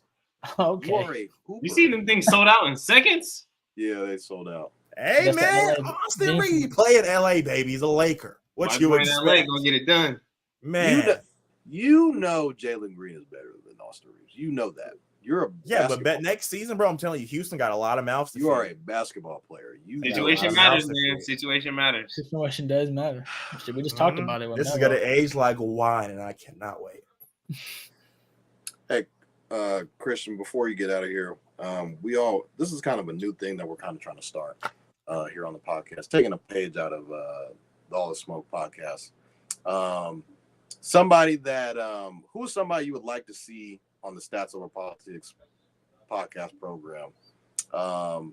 Somebody that hasn't been on already. However, you do have to help us get them on the show. You can't say LeBron James unless you got the plug. I got one. I just don't know if he tapped in yet. But man, don't make great basketball minds come. You know, y'all should try to hit up, bruh, is Lauren Leaf of Sac State's assistant coaching staff. He'll have like tons of stories, can talk great basketball minds. Y'all can dig more into, detailed stuff. Because I'm not a coach, man. I just play. So, I wake up, go throw the laces on, hoop real quick and I'm done. Like, so he can get into detail more with y'all. I'd like to see him. We would love it. If you don't want a player, man. I mean, I heard you talking about someone earlier that you said was your boy. He just got a bag. Gabe? Talking about Nene. Well, I mean, Nene? Nene. I mean, shit, Gabe be cool too. Gabe don't fuck with shit like this for real. He a solo nigga. Dude, Yeah, you for sure got to pick someone who likes, to do this type of stuff. That's for sure. I mean, don't get me wrong. Like, if Gabe came on, he'd be a great person to talk to. He just doesn't like to do it, so he's not gonna go like out of his way to make sure he can be on and stuff. But Nene will be on if y'all can get past the language barrier a little bit. Man, if you can get us through that door, man, we'll do whatever it takes. Hell yeah. I'll tap in with him. Appreciate you, Christian. For real. Nah, appreciate y'all, man. Love what y'all doing. This is great talk. I'll talk shop any day of the week and great minds. So appreciate y'all for having me on, man. Yeah. Thank you so much, brother. Have good luck, brother. Keep grinding to the top. Good night. Good luck to y'all, man. Appreciate you, man. So as we keep things going here on episode number 45 of Stats Over Politics, thank you to our amazing guest, Christian Terrell. Shout out Vaughn today for that one. Oh, yeah. Shout out to Vaughn. Vaughn remembered. And so as we keep things moving here on Stats Over Politics, we got about another 30 to 45 minutes to go here on episode number 45. And so, guys, this is what I woke up to. Kevin's up early, so maybe he saw this a little bit later on when he was at the gym getting the pump on. But I woke up to see James Harden in China talking about Daryl Morey and saying that he was a liar, saying that he was never, ever going to play for an organization that has Daryl Morey in it ever again. And so it seems like he wants to trade. That was why he opted in, but now he may not get it. And so, Kevin, what did you think about this news about James Harden and the fact that he hates Daryl Morey now? Dude, that shit was insane. It's just like one of my best friends, Kenny, Lefty World, he's in the comments a lot. He's a James Harden fanatic. From OKC on, so I've got to see him through every phase. And I texted him, I was like, man, so how are we feeling? As a James Harden fan, how are we feeling? And he's just, I know he's upset. I know he's upset because it's always something. It's either he's going to put on the fat suit or now he's just coming and talking to kids, talking about he doesn't want to come play for Daryl Morey. Daryl Morey has literally made this man rich, given this man generational wealth. He has been MVP under this man. So Daryl Morey has definitely taken care of James Harden. So it's really sad to kind of see it come out. I know James Harden expected after that last year when he took the 1-year deal, they made the signs to bring on PJ Tucker and all of the guys that they brought on. They expected to make this jump, and they weren't able to make that jump. So unfortunately, now when it's his time to get paid, they're like, bro, you gave us what in the playoffs? When we needed you the most, you weren't there for us. So why would we give you this max money? He really wanted to get to Houston, but they weren't giving him that money. They chose Fred VanVleet, like we previously mentioned. So it was a lot going on, but he's not the only NBA player to call him a liar. Chris Paul called him a liar because Daryl Morey told him to his face that he would not be traded to the OKC Thunder a couple days before the trade deadline. Then he gets traded to the Oklahoma City Thunder. So James Harden's not the only person to feel this way. Shaun, I think you muted. Daryl Morey is a liar. Go, Toddy.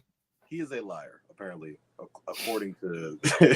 I just thought it was crazy, him. I was trying to figure out where was he at, like telling these people that. I was like, was he like at a press conference? Apparently, he's on like a Adidas run in China, so he's up in China, overseas, talking shit about his old guy who paid him a bag while they were in Houston. But, I mean, you guys seen the memes, the fat suit in the closet. It's been all over the place. It's been pretty crazy. James Harden, we were, the group chat is very lively. I just wish you guys could just get an insight on what we'll be talking about in the group chats. It's pretty funny.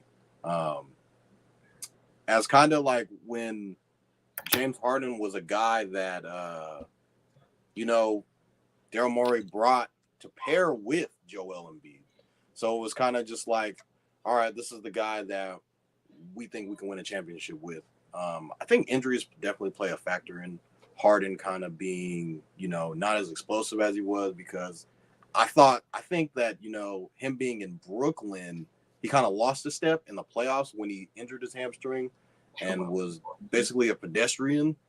And I don't know if he ever kind of got that burst back, because, when Brooklyn traded for him, they thought they were getting Houston James Harden, not Fatsu James Harden. And it kind of snowballed him going into Philly, him being the same type player of him kind of reinventing his game.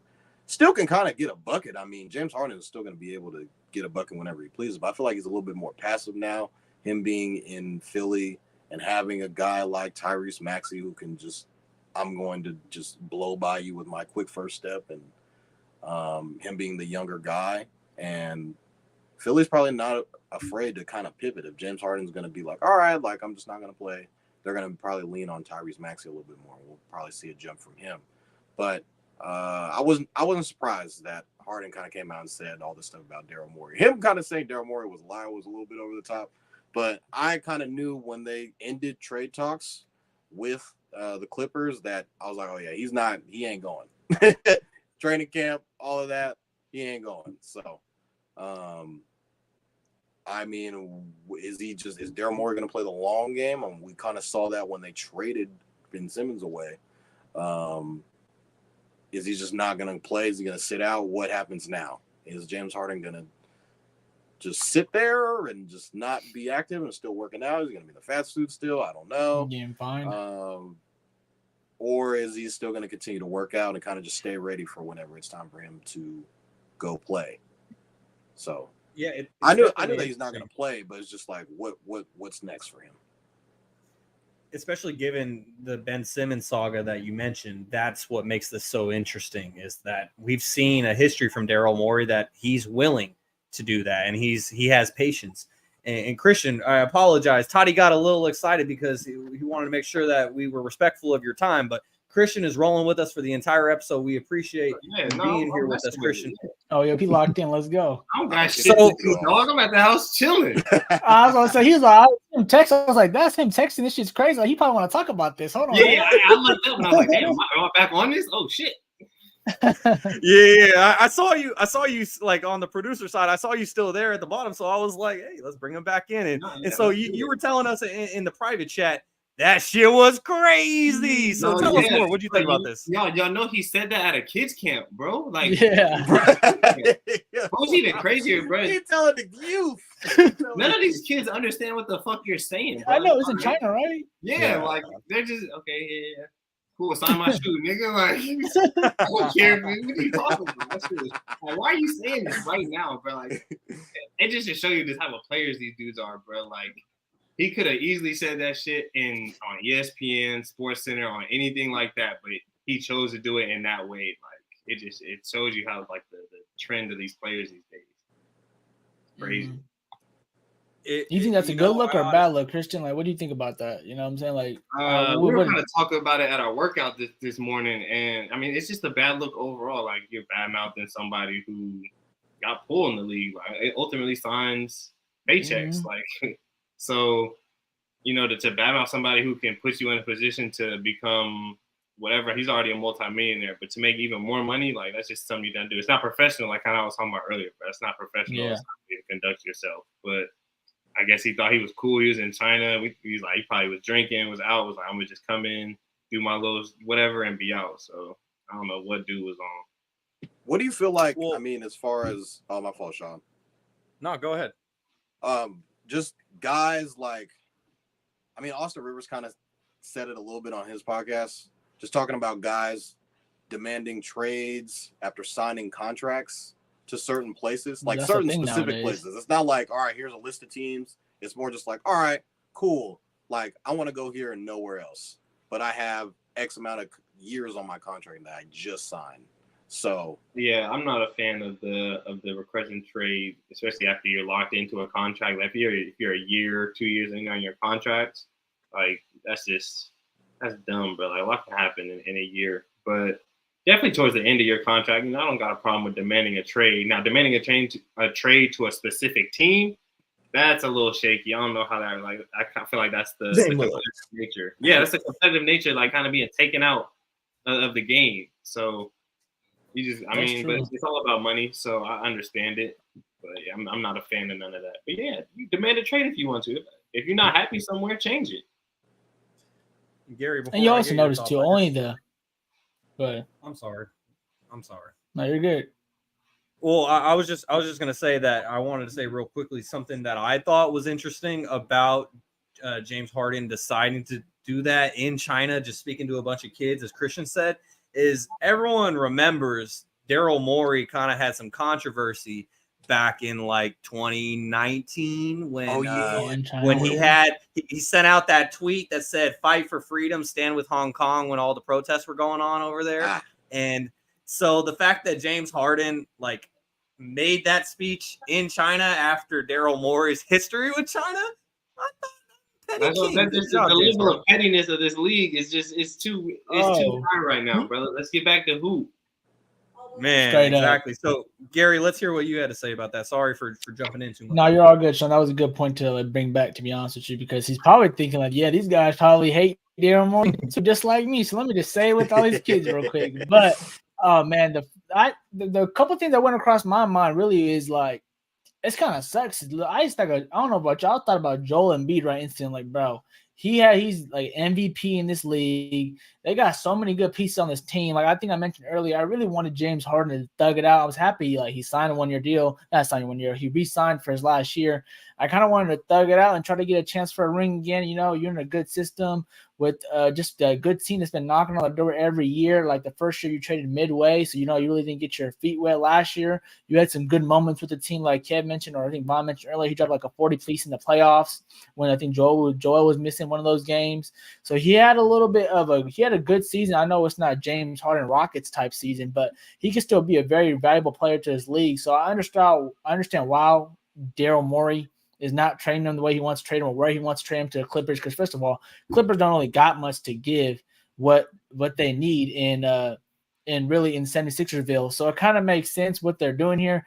I don't like Christian said, like the way he went about it was, I mean, it was funny to be honest with you. And it's kind of like only like Christian, like only he could do this. Like only big names guys can like really go out there and just like trade me here, trade me there. Because realistically, only a few guys got that type of pull or even got that type of guts, like you said, like he's already a millionaire, trillionaire, whatever you want to say, multi-million. So he's already set. So he's not really looking for a bag where like he's desperate, but that's why he's like can take that risk and say those type of things. But a top-ranked guy who literally traded for him 3 times, guys. Traded for him in Houston to get him the first time in OKC. Traded for him again in Brooklyn, like you guys mentioned, or waited all year for Ben Simmons basically to get James Harden. They're waiting for that trade all day, and then traded him again to get him in 76ers. So him just kind of like turn his back on him. I kind of understand. I just really wish I want to hear James Harden's side of the story, what he thinks. Obviously, there's no excuses like to come out unprofessional like that and talk about like one of basically your bosses, to be honest with you. So I don't think that was a good move in his way. But I just feel like maybe, like you said, Christian, maybe he just feels like he's getting disrespected. I forgot who said that, but he's getting disrespected basically in a sense where like he was promised a bag last year and they basically said no. So it's like, bro, you really backdoored me. I stayed here and got PJ Tucker here. Took less money 1 year. And when I could have signed a 3-year deal with the Nets last year, they offered him a 3-year deal. That's why he still requested a trade. So he feels like he's losing money right now, even though this guy has paid him many times over again. So it's kind of a tricky situation. I can kind of see James Harden's a little bit like that's the name of the game though. Like that's what I'm saying. It's like kind of like, all right, you can talk it up to just being business, like everyone else. It's just business in the NBA. You gotta be used to the business of the NBA, or you can be kind of like James Harden did. Like I'm really locked in with this guy. He said he got my back next year. So when next year comes, I hope you have my back. So he's feeling like he's getting backstabbed. So I kind of feel for James Harden too, to be honest, guys. Because it's like he should not win about it this way. But it's like, bro. Like this guy told me he's gonna give me a deal. Now he's not giving it to me. I know it's the business of basketball, but this guy I've been trusting for what, over 8 years, and now you're gonna backstab me at the end. So I kind of feel it, but at the same time, like I mentioned, like I'm going back and forth with it because I really see both sides. I really want James Harden to stay and thug it out in Philly, man, because Joel needs help, and he's a perfect guy to help him get to that championship level. So, yeah, what do y'all think? But also, like, you don't feel that devil's advocate the opposite way, like James Harden kind of. I'm not gonna say promising to win because you can't promise to win, but going to Daryl Morey and be like, I'll win you championships. You put the pieces around me, do so and so. Like I'll produce for you. But if you look over these past, what would you say, maybe 4 or 5 years. Mm-hmm. James Harden been kind of shitty. Like Harden's not fat suit Harden. I don't think Harden's the number 2 anymore. Harden. Or number Like, 1 guy. I don't think he's the number 1, number 2 guy anymore. I mean, I don't really blame Daryl. Like, bro, like you ain't being producer for me. You kind of be in and out of shape. You kind of, don't stick to your word. Yeah, like, so are you really about winning this championship for me? Because this is my organization. So if you don't want to be here, that's fine. But I'm bringing you back to where I'm going because you keep saying that you can do this and you're not doing it for me. So why would I pay you again? Is Harden a top 20 guy? Right now, today? No. Right now. Nah, I don't. Easily, guys. Let's not get crazy now. He's on the edge. You can't name 20 guys better than James Harden. Give me I a mean, second, I can think of we can do the old guys real quick. Well, I know 5, 10 off the bat. Oh, James Harden is still him.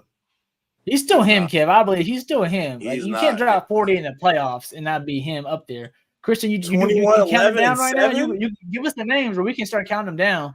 Harden. All right, you ready? You ready? I got you guys. One of the I got a best list. players Shaun, you're about to list. What Go ahead, can Shaun. he be? LeBron, He's not that guy Kevin, anymore, and that's what I feel like the Sixers are trying to get out of him. Like they feel like Devin he's Booker, Christian Harden. He's not that anymore. DeMar DeRozan, Kyrie Irving. Yeah, just start your list over for us, CT. LeBron, Giannis, Kevin Durant, Devin Booker, Kyrie Irving, Jokic, Jimmy Butler, Joel Embiid. Oh, you can't stop. Don't stop. Joel Embiid. Tatum. I'm taking DeMar DeRozan over James Harden right now. Okay. Luka. Curry. Luka got Kyrie in there already. That's 10. SGA. SGA is way more efficient than James Harden, and I think you say SGA. I think that's why he looks better, but I don't think I'm taking Fox. I don't care anymore. I'm taking Fox. Oh no! All right, so we're at 11 players. Give me 9 more. I'm taking Jamal Murray. Kawhi. I'm taking Murray. Sabonis. Actually, no, I'm not taking Sabonis. How you gonna tell? You said Fox, fellas. yes or no? Because I feel like that's easy right now. He said no to Fox. You said no to Fox, but yes to Sabonis. No, I said no. I took Sabonis back. I took Sabonis back too. Okay. Foxy needs one more year. Anthony Davis, year like he had this year, and I'll give it to him. Anthony Davis. Okay. That's 13. Anthony Davis, that's 13. Kyrie Irving. Already said Kyrie. Donovan Mitchell. Donovan Mitchell. Damn. That's 14. Trae Young. Ja. No. Ja, we can go back and forth. Come on, Ja. Anthony Edwards. Yeah, Ja don't. Okay, and we talking about next year. Talking about next year. We're not talking just next year. Zion. Ant's better than Zion. I'm taking Ant. Yeah, I'm taking Ant too. Come on now. Taking Ant over James. I'm like. Yeah, right. Next year. Come on, Christian. Next year. Ant's turned to a 15. beast next year. Right, next year, bro. Since I said no to Fox. Anthony Davis. I already said Anthony Davis. Halliburton. All right. And no. Yeah, come on. I love Hallie. He's not better than James. I'm taking Jalen Brunson. Jalen Brunson might be in there. I'm not gonna lie. I mean, come Jalen on, Brunson man. might be 20. JB. Jalen Brown. Oh, No. Jason Tatum. So Jaylen what we at Brown. now, Kev? What we at now? That's like 18 right there. That's right 16 there, with Jason Damian Tatum. Lillard. Jaylen Brown. Yeah, what did you need to say? Them Lillard. Actually, nah. Jaylen Brown don't got no left hand. He ain't. Okay, that's Nah. 6. So 16 at 4 JT. Damian Lillard 17. Okay. Wait. I'm taking the new. I'm taking number You one. said Pick, Kevin the Durant? number one pick this year. Yeah, we said KD. Wemby. Oh, Yeah, I'm gonna take Wemby next year. They're on there, Next year, he's not gonna have a big. James bigger Harden impact should have been next an year. All-Star this year, fellas. Let's not make it seem like James Harden is Wemby's not washed. gonna have a bigger impact than James Harden. No, James at that 18 spot. Man, I might have to Like get- 18, 19, 20. you like can't close. name. Like He I on the said, edge. you can't name. He's like 20 Russell guys better Westbrook. than He on James the Harden. edge. James Harden is still good, fellas. Did you say Paul George, Kawhi Leonard? Kawhi No. Leonard. So that's 18. I just pushed him out right now. He's Paul on the edge George? right there. He's on the brink. Is Paul George better than James Harden? No, I think so. Right now, yes. I'm a Paul George fan, and I said no. I love Right now, Paul yes. George. I love. Paul All right, George. so I have a real efficient way that we can just knock this out real quick. Because I just did a general Google search, top 25 players in the NBA 2023. I found something from CBS Sports that gives their top 50 players before the 2022-23 season started. And James Harden on this list is number 20. So there's that. So real quickly, everyone, actually that wouldn't be very good for audio. So no thumbs up or thumbs down. I'm going to name off some names. If you guys hear a name that James Harden is better than, then speak up. Otherwise, I'm going to go down this list real quick. I'll name like the top 25. Yeah, fact. Yeah. Well, pretty much. And so I think the first half of these, like you said, Gary, like 10, we could all agree on. Then it'll get a little like he not even top 10. Come on now, Kevin. Well, I mean, I'll just make this real quick. So we got Nikola Jokic, Giannis Antetokounmpo, Luka Doncic, Jason Tatum, Joel Embiid, Kevin Durant, Stephen Curry, SGA, Shai Gilgeous-Alexander, Damian Lillard, John Morant, LeBron James, Donovan Mitchell, Jaylen Brown, Domantas Sabonis, Kawhi Leonard, Tyrese Halliburton. I know that Christian said no on Halliburton and Sabonis. And Domas. Yep. Anthony Davis, Pascal Siakam, Jimmy Butler. Pascal Siakam, no. I'm not taking Pascal Jimmy Siakam. Butler, over. no. No, I don't care what y'all say. Jimmy Butler got to be on it. Come on, bro. The last bro. Two finals trips. The wave. Jimmy Butler's better than anybody. Thank you. Come on now. Playoff Jimmy, okay. Regular round one versus Giannis. Come on. Nah, you want to know why it's only playoff Jimmy though? Gabe literally told me that this nigga Jimmy did not take it serious. Yeah, I believe he will be in the locker room at the fourth quarter, like with a beer in hand. He's chilling because he knows it's as long as we top 8, as long as we get in. Yeah, and he's lost by 40. All right, Trae Young. No, Trae Young. Give me Trae. Shaun, did you finish the list? Give me Trae. Well, I got to 20, and James Harden's 20. The names, the short names after, we got Gary, your favorite player, Bam Adebayo. I'm taking. Nah. Oh, by the way, I'll Christian, take James Harden over there. Just to mention why Bam Adebayo is Gary's favorite player. Gary said during this class playoff run that he will take Bam Adebayo over Anthony Davis. During that playoff run. Still crazy. He was being consistent. Anyways, keep going. But then like career no. So yeah, like Kyrie, Paul George, Zion, Devin Booker. To me, there is a solid 20. Brandon Ingram, De'Aaron Fox. Ooh, my boy. For real? No one's gonna agree with this, but my boy Lauri Markkanen. I'm not gonna put him in the top 20, but I'll get him in the top 40. Lauri's a little bucket. Lauri be hooping. Yeah, he's a big body too. Putting on. I think Ingram though. Come on now. And so I would say that James Harden is not a top 20 player right now, but yeah, it's debatable for sure. And as we keep things moving here on episode number 45 of Stats Over Politics, Shaun Holko alongside Jaevon, Toddy, Kevin, Dan, Gary Singh, and our special guest Christian Terrell sticking with us for the entire episode. We really appreciate Christian. And so, guys, there was some historic stuff that went down this past weekend. Not that it was breaking news or anything, but the Naismith Basketball Hall of Fame inducted the class of 2023, and there were some significant names on that list, including Pau Gasol, Dirk Nowitzki, Tony Parker, Dwayne Wade, Greg Popovich, Becky Hammond. Then you got some other names here and there. And so, Christian, as our guest, I'm gonna throw this to you first. Obviously, all of those names are deserving, at least in my opinion. But if you had a favorite from this class of 2023, who is it and why? Oh, I'd say just D Wade, of course. Kind of just that was my not favorite player, but he was on that title run when I was a little kid. I got to see him in his prime and Flash. Yeah, I mean, just not too many regular hoopers get a superhero nickname. So, I mean, yeah, I think Dwayne Wade is the most deserving and my favorite player out that class, and it'll be Dirk after. I'm a big Tony Parker fan too, so I'm glad to see him in there. I love Tony Parker's speech. I thought it was highly entertaining. Gary, do you want to follow up since you're obviously rocking the D Wade jersey? Yeah, like Christian mentioned, like all these guys right here are literally prime time my childhood, literally like fall in love in basketball where these guys were all a part of that right here, especially like Dirk and like D Wade and Tony Parker and Paul Gasol. So you can't really write NBA history without mentioning these guys, especially all the battles they had against each other.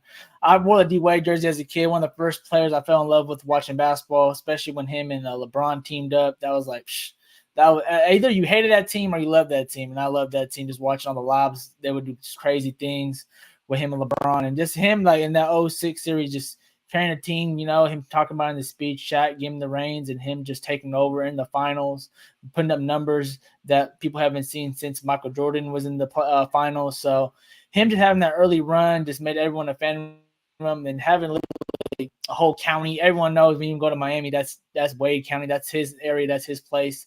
He's one of the legends, one of the GOATs. I think the top three, I think we talked about last week, top two guard, in my opinion, ever.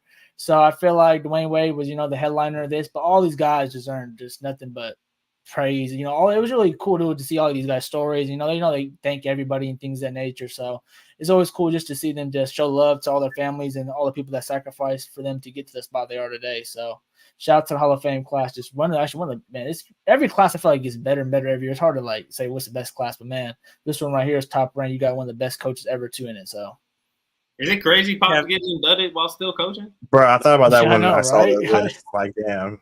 It's not that crazy. I know. And he got Wemby. Like, he could add something if he plays another 6 years, one of the greatest 7 years. Of all time. I mean, you can even go and ask like a bunch of just players, coaches around the league, and how many players and coaches have gotten front office jobs, head coaching jobs, just jobs around the league. The Popovich tree is just pretty insane. Like Steve Kerr is a part of the Popovich. Even Mike had to retire to get his Hall of Fame, though. Still, that's true. But I feel like Pop is universally recognized one of the best coaches ever. So that nigga's gonna die coaching. Yeah, pretty much. Now that he's got Wemby, Kevin, what was your favorite part about this past weekend? I think it had to be Dirk, bro. I grew up hating and loving Dirk so much. For him to really be the first dude out the door to be the European MVP, European All-Star. And now we've seen a European player win the last 4 MVPs in a row. So for him to really kind of be that trailblazer for them and kind of, I remember being in class doing a fadeaway into the trash can saying, Dirk, fadeaway. Man, that's all I used to do. And I talked about how I hated him. Yeah, he's a one-time champ. The one time had to come against LeBron. So that really hurt me to watch. That's coming off the not 1, not 2, not 3, and we couldn't even get 1. So Dirk, just like I mentioned, what we've done for the game in the European game, there wouldn't be guys like Tony Parker if there wasn't a Dirk Nowitzki. As a perfect example. So Dirk was a trailblazer, and for him to be 21 seasons with the same team and just to show the loyalty, and there's not too many guys to say that. We were talking about James Harden previously. There's not too many guys that really thug it out with the same team for their whole career. So tops off to Dirk Nowitzki and this whole class. So we have to see that again, Kev. I'm not gonna lie. Maybe Curry. De'Aaron Fox, bro. What you mean? Oh yeah, I guess Curry did retire first. I think it would probably have to be Dwayne Wade for me. Just growing up. Actually, a cool thing about it is if you type in Flash on StatMuse, Dwayne Wade pops up. So that's how iconic I think he was. An interview I'll never forget is after he won his 3rd championship, they just beat San Antonio, if I don't remember. He won an interview, and they asked him, Dwayne, how do you feel about this, and that? He was like, my name's not Dwayne anymore. My name is 3.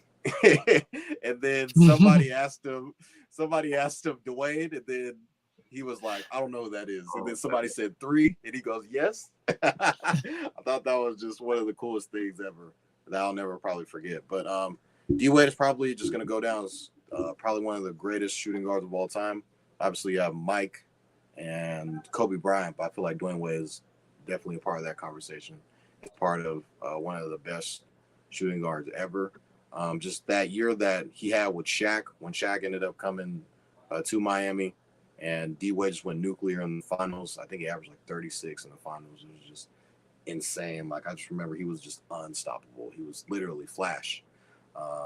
But probably Dwayne Wade would be for me. I wanted to ask Kev a question, though. Would you consider Dirk Nowitzki the greatest Euro player of all time? Hands down. Okay. Hands down. I mean, I know we got a lot of things cooking, but they're still going. Yeah. But as of now, it has to be Dirk. Okay. Now, ask Yeah, me I'm trying to again, think who 5, else. 10 years when all these guys retire, then probably not. But as of right now, he's the most glorified. Or who has the best chance to dethrone Dirk as the greatest? Any one of the 4 MVPs I just talked about. The Joker, Luka, Joel, Giannis, Shea, Wemby. There's a lot of dudes, man. There's a lot of dudes coming up, and they all grew up watching him. And like I mentioned, he was just the trailblazer. Trailblazer, yeah, for sure. For Euro players, absolutely. And one of the first with that skill set too. Like you said, that fadeaway, man. Big men weren't doing that. Like he made it tough for Birdman to guard in that playoffs, bro. Like you couldn't guard. No one was guarding that, bro. Literally just fade away every single time, all game long, fourth quarter, just like no one could stop him that whole series. So that was just crazy to see. Y'all not taking Tony Kukoc over Dirk? I was waiting for it. Kukoc was raw though. A lot of people. Kukoc was a bucket. Yeah. Except when he lined up He's against on the Michael Bulls Jordan team. and Was Pippen. like 6'11" lefty could shoot. Man, So locked him down in the year. What? In the I feel like Olympics? Dirk would have Mike given and him. Pippen. Oh, yeah, Dirk would have given work. you think so? Dirk was overseas. A lot of those guys 13, came late though too. Every overseas player is playing pro at 12 now, and it's been that way forever. Absolutely. Well, the guy that Tony Kukoc presented this past weekend, I want to give an honorable mention to Pau Gasol. I don't think that he's better than Dirk long term. I mean, he does have more rings, but I'm not taking him over him long term. But honorable mention to Pau Gasol, because if you had a European Mount Rushmore, He played with Bean. Pau Gasol, you got to argue to put him up there, at least for right now, until all those current guys end up finishing their careers. Because you could say that one of those guys is already better because Giannis and Jokic, they're both back-to-back MVPs. And so they both have already done something that neither of those guys did. Dirk got his 1, but he didn't get 2. And so, yeah, you could say that those guys are already better. But to me, until they finish their careers and it's all said and done, just like Melo officially is now retired, that's when I think we could truly evaluate them. As we keep things moving here on episode number 45 of Stats Over Politics with Christian Terrell, I wanted to get to a couple of NFL topics to close us out here. And Toddy, it's your favorite time of the year, as here we are on a Monday night for Overreaction Monday, because boy, oh boy, was it not great yesterday if you're a 49ers fan, as the Raiders destroyed the Niners 34-7. It was a stinker in Vegas. Yeah, it happened. But anyways, the 49ers got wrecked, but they had 80% of the crowd there in Vegas. So another reason as to why they should sell the team and keep my Oakland Athletics in Oakland. But we're talking football here. So Jaevon, are you overreacting at all to that loss? Because there were a lot of bad moments and not so many good ones. Yeah, me and Kevin always go back and forth about, top 100. I'm pretty sure the Niners had like 8 players on the top 100, which was like first with the most amount of players on there, if I'm not mistaken, on just guys. None of those guys played, by the way. So, Trey Lance didn't play particularly well. I'll probably, if I had to grade him, give him like a C-. But his first game back from ankle surgery, so he kind of has to get into the swing of things. O-line didn't really help him out too much. Defensively, we didn't look great. Just had a bunch of just second and third string guys out there. As far as like the game goes, Aiden O'Connell played pretty well. He's a guy that looked, played pretty lights out in my opinion, from him being a second string guy coming from Purdue. Played pretty well. So, So's family is filled with a bunch of Raider fans. And I had her dad texting me throughout the day like, hey, I know it's only preseason, but we still whooped your ass. So shout out to Daddy Hector for that one. But Baron Frank blowing my phone up, talking shit to me about the Raiders. So I was never really worried. I didn't think we'd get banged out like this bad. I thought it would have been close in some type of way, but it was pretty ugly yesterday. But I was kind of just watching to see like guys who would actually play like in a game, what they would do. Like Cleveland Farrell looked pretty good, had a sack. I thought Jaevon Kinlaw didn't really do too well. Made a couple of plays, but could have played better. Sammy Womack played okay. Got beat on a deep ball early in the game.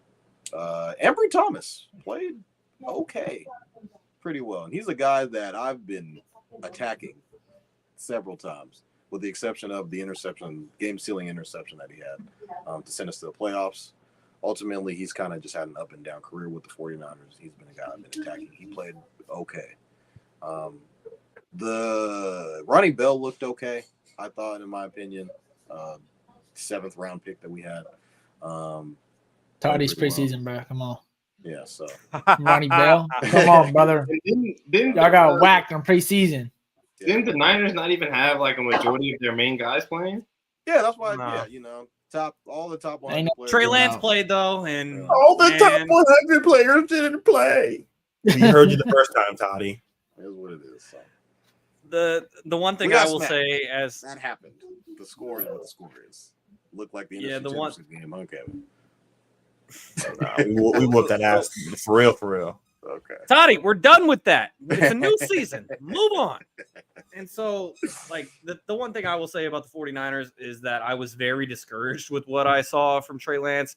Granted, I watched highlights. Like, I actually tuned in and watched the second half, and I watched Sam Darnold throw a dime on the right sideline. Didn't really do much else. Right.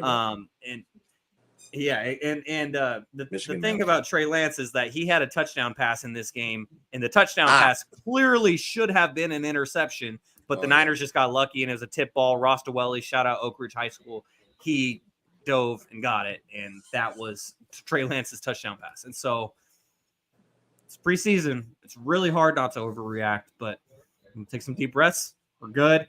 Christian, real quickly, I know that you're not a big football guy, but do you have a favorite team? Oh yeah, of course. The Steelers. What? I got my guy. There you go, Christian. I knew it was, we on the same height. So Great. Come on, Pickens to Pickens, baby. Straight up. play all week one. You want to put some money on it or what? I got 2 blue strips already, Christian versus Said little young no. bucks.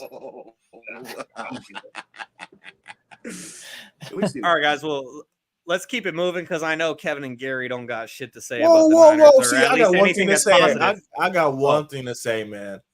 There's nothing Shaun better knew it. than a Sunday evening scrolling and just seeing Niners just getting blown up on Twitter. There's nothing better than a Sunday night Niner sesh. Everyone was smoking that Niner pack. That's all I have to say. I'll remember that. It was enough to go around. So the news of today is that 2 running backs, 2 prominent former Pro Bowl running backs, have found new homes. And first of all, we're going to start off with the man from the Ohio State University, being Ezekiel Elliott. He finally found a home. As he didn't even let Schefter do it. He announced the news himself that he is signing with the New England Patriots. And so, Kevin, as an Ohio State fan like myself, I just want to toss this to you first. What do you think about Zeke's new home? Do you think this is a good fit? I'm really questionable about the fit. I'm just really happy his career didn't end with him being a long snapper. He's done too much before that to kind of go out like that. And being, like you mentioned, being a Ohio State fan, seeing him put the number 15 on, I'm expecting, 1,200 yards, 10 touchdowns, but I don't know what he has in the tank left. He has to share the backfield with Ramondre Stevenson. This Patriots offense already was lacking weapons, so adding him really helps. They have Juju on the receiving core, Devontae Parker, Tyquan Thornton, Hunter Henry, and Mike Gesicki. So Mac Jones has another weapon to play with. So I think this is going to be a good fit. It's going to see how Ramondre feels about sharing snaps after the amazing season he had last year. So just to see if Zeke has it, everyone's calling him a fullback at this point. But he's been, posting the workout videos like everybody does once they get cut or released and trying to grind. So I'm excited to see what's next for him. And just for the sake of time, I'm going to keep this moving, and we're going to move on to our final topic, which is Dalvin Cook signed with the New York Jets. Gary, I want to hear from you on first, but I want to hear from you on this. But first, I got to hear from the guy who was just grinning like a Cheshire cat because he predicted 4 months ago that the New York Jets are a lock to win the AFC East. That person being Jaevon. Toddy, what do you think about this move as Dalvin Cook is a New York Jet? Before we move on, I called Toddy. He called me tonight, and he fell asleep. He didn't even see the news. He goes, "Damn it, Kevin, I forgot to place my bet." I just wanted to make sure we do that. He didn't place it, but now the odds are too bad, so you don't want to place it. I just have to make sure we do that out there. So even going back, that was kind of what I was going to go back to. So the odds didn't move for the Jets to win the Super Bowl. It was like plus 1,400 after they signed him. The odds stayed the same. Same with Zeke signing with the Patriots. It was like plus 6,500. They still stay the same. Right now, the Jets are plus 250 to win the AFC. What is it? Fuck, I always forget. East. So they are still plus 250. The Bills are the favorite with plus 130 odds. Kind of depending on what sportsbook you want to bet on. Christian, I talk a lot of gambling on the show because I do gamble.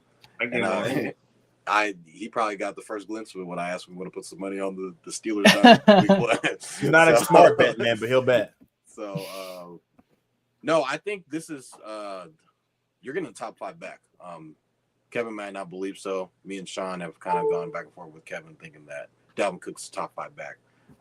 With him going to this team, it helps them tremendously. The run game is just something they probably just won't have to worry about. Obviously, they have a Breece Hall, but he is coming off an injury.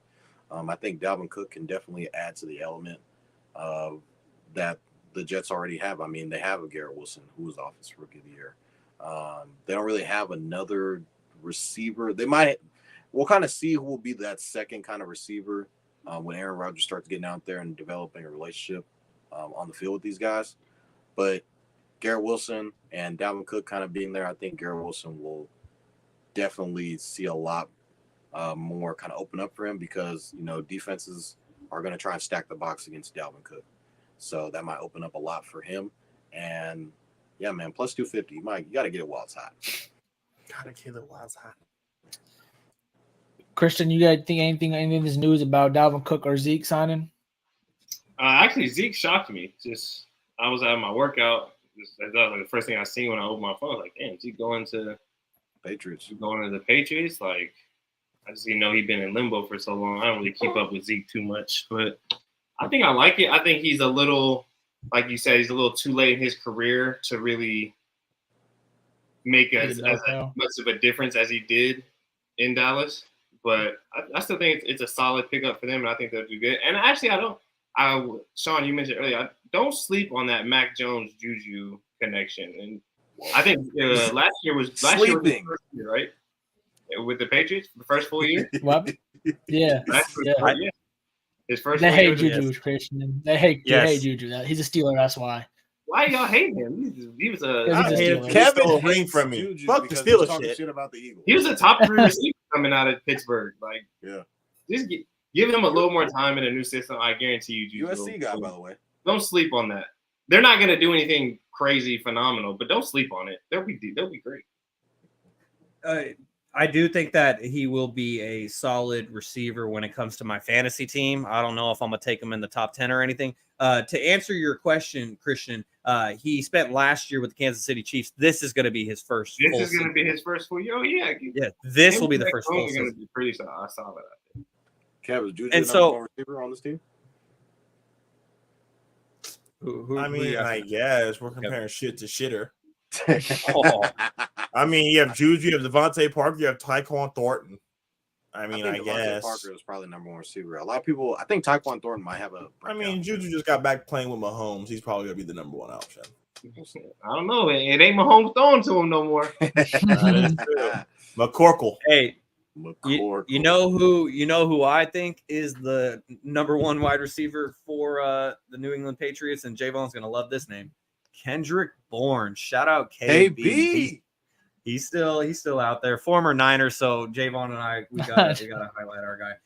But real quickly, Christian, we gotta get out of here. But because you mentioned you're a Steelers fan, I have to ask you this question before we go, because you participated in our Factor Cap segment earlier, and this past Friday we had a Steelers question. So I just wanted to get your thoughts real quickly, Christian. Factor Cap. Kenny Pickett will have a better season than Daniel Jones this year. I'm not a Pickett fan. I'm sorry. Oh, yes! My God. Let's go. Let's go. Christian, bro. Vaughn and Kevin on my side with this. Come on. We got to believe in our guy. I was on an island by myself. I appreciate you, Christian. I honestly think we should have drafted a quarterback like 4 or 5 years ago. I agree with that one. No, I mean, that Ben could have really groomed him. But he didn't want to groom nobody. We know Big Ben, bro. He didn't want to groom nobody. Yeah, He was so insecure. it sucks that Pickett was kind of what we had to deal with after that. But so yeah, just for that reason, I Believe hate, in Mike T. Come on, He's now, jumping believe off in the Mike ship. T. like you. We left that bad, but we went to shit with it. So that's why. Oh, I still got a lot of Preach. faith, Christian. I got a lot of faith still. This still is got- Shout out to fan, by Christian the for way. joining us today. If he Thank you so surprises me, I'll be the first one to come back on and admit it, and I'll send him some bread. I really We're can't gonna- wait till you on, man. We're gonna post the clip too. This was a Steelers fan that said Yeah, that he's he right. doesn't think so. Hey man, Christian, we appreciate you keeping it real, not only about Kenny Pickett, but about No, everything. shut up, Thank you Shaun. so much for telling. Thank you so much for telling us more about your story, and I hope that everyone else who was tuning in, they enjoyed it. We had great numbers tuning in on YouTube, Twitter, and Twitch.